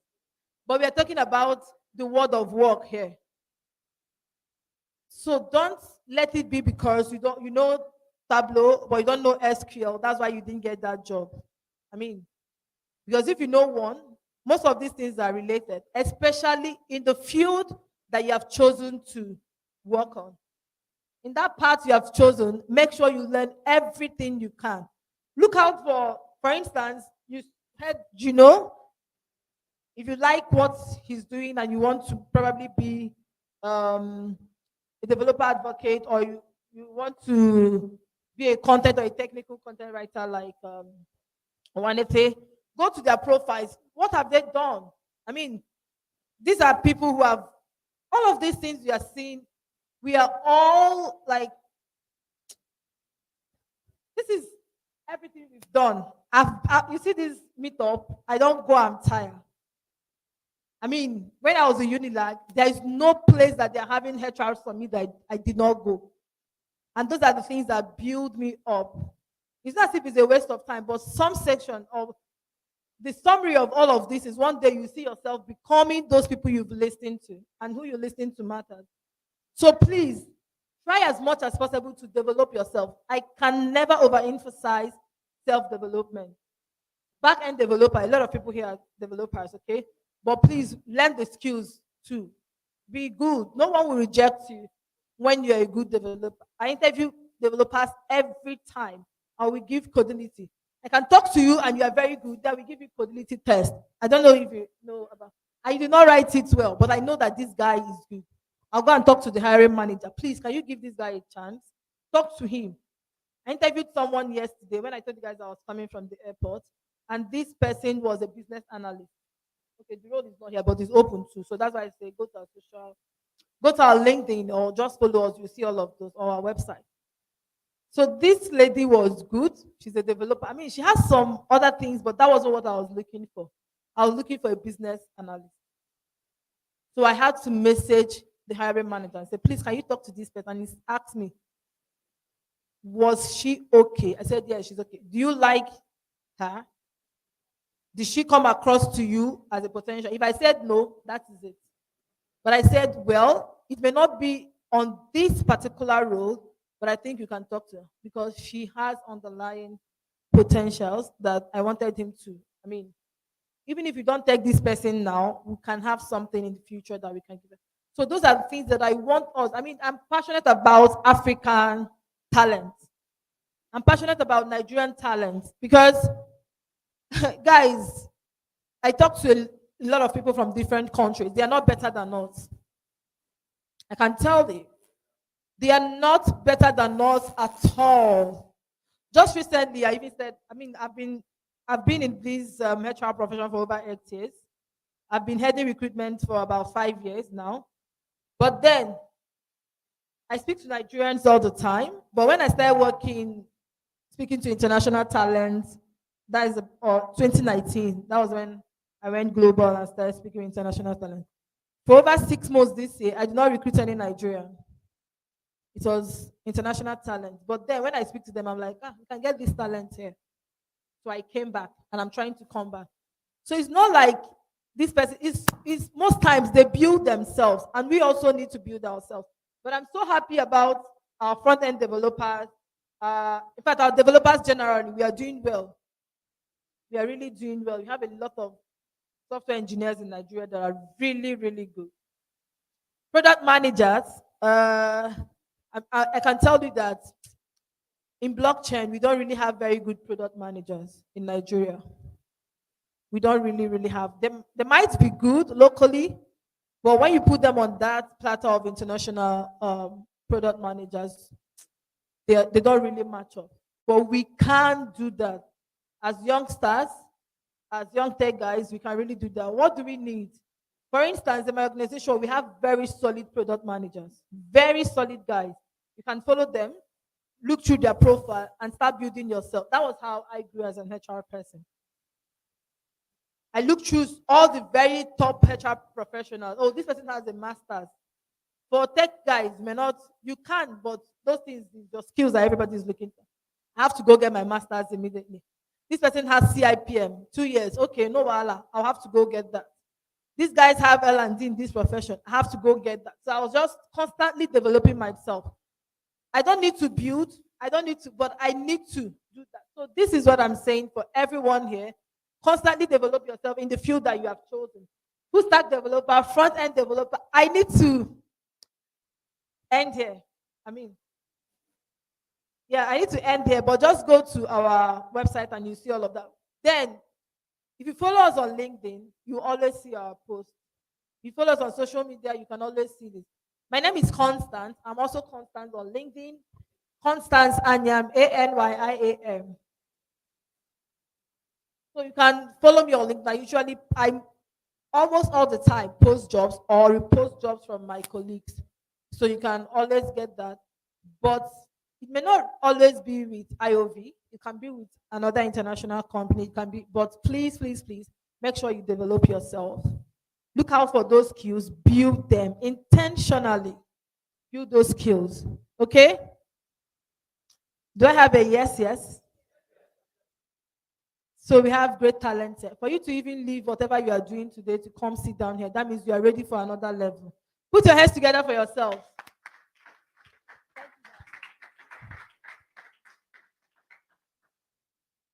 Thank you very much, everybody. Stream guys. Yeah.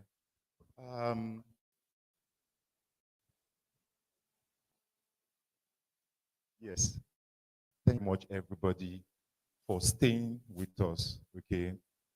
I'm very, although it was a challenging day, but I think we did it. Okay. And what's important is, were you introduced to the blockchain? Do you know one or two things about the blockchain? Okay. We have IOVers here. We call people who work with IOV IOVers. We have them, network with them, talk with them, take phone numbers and all that. And it's been like, I'm very excited that we were able to do this. Okay. So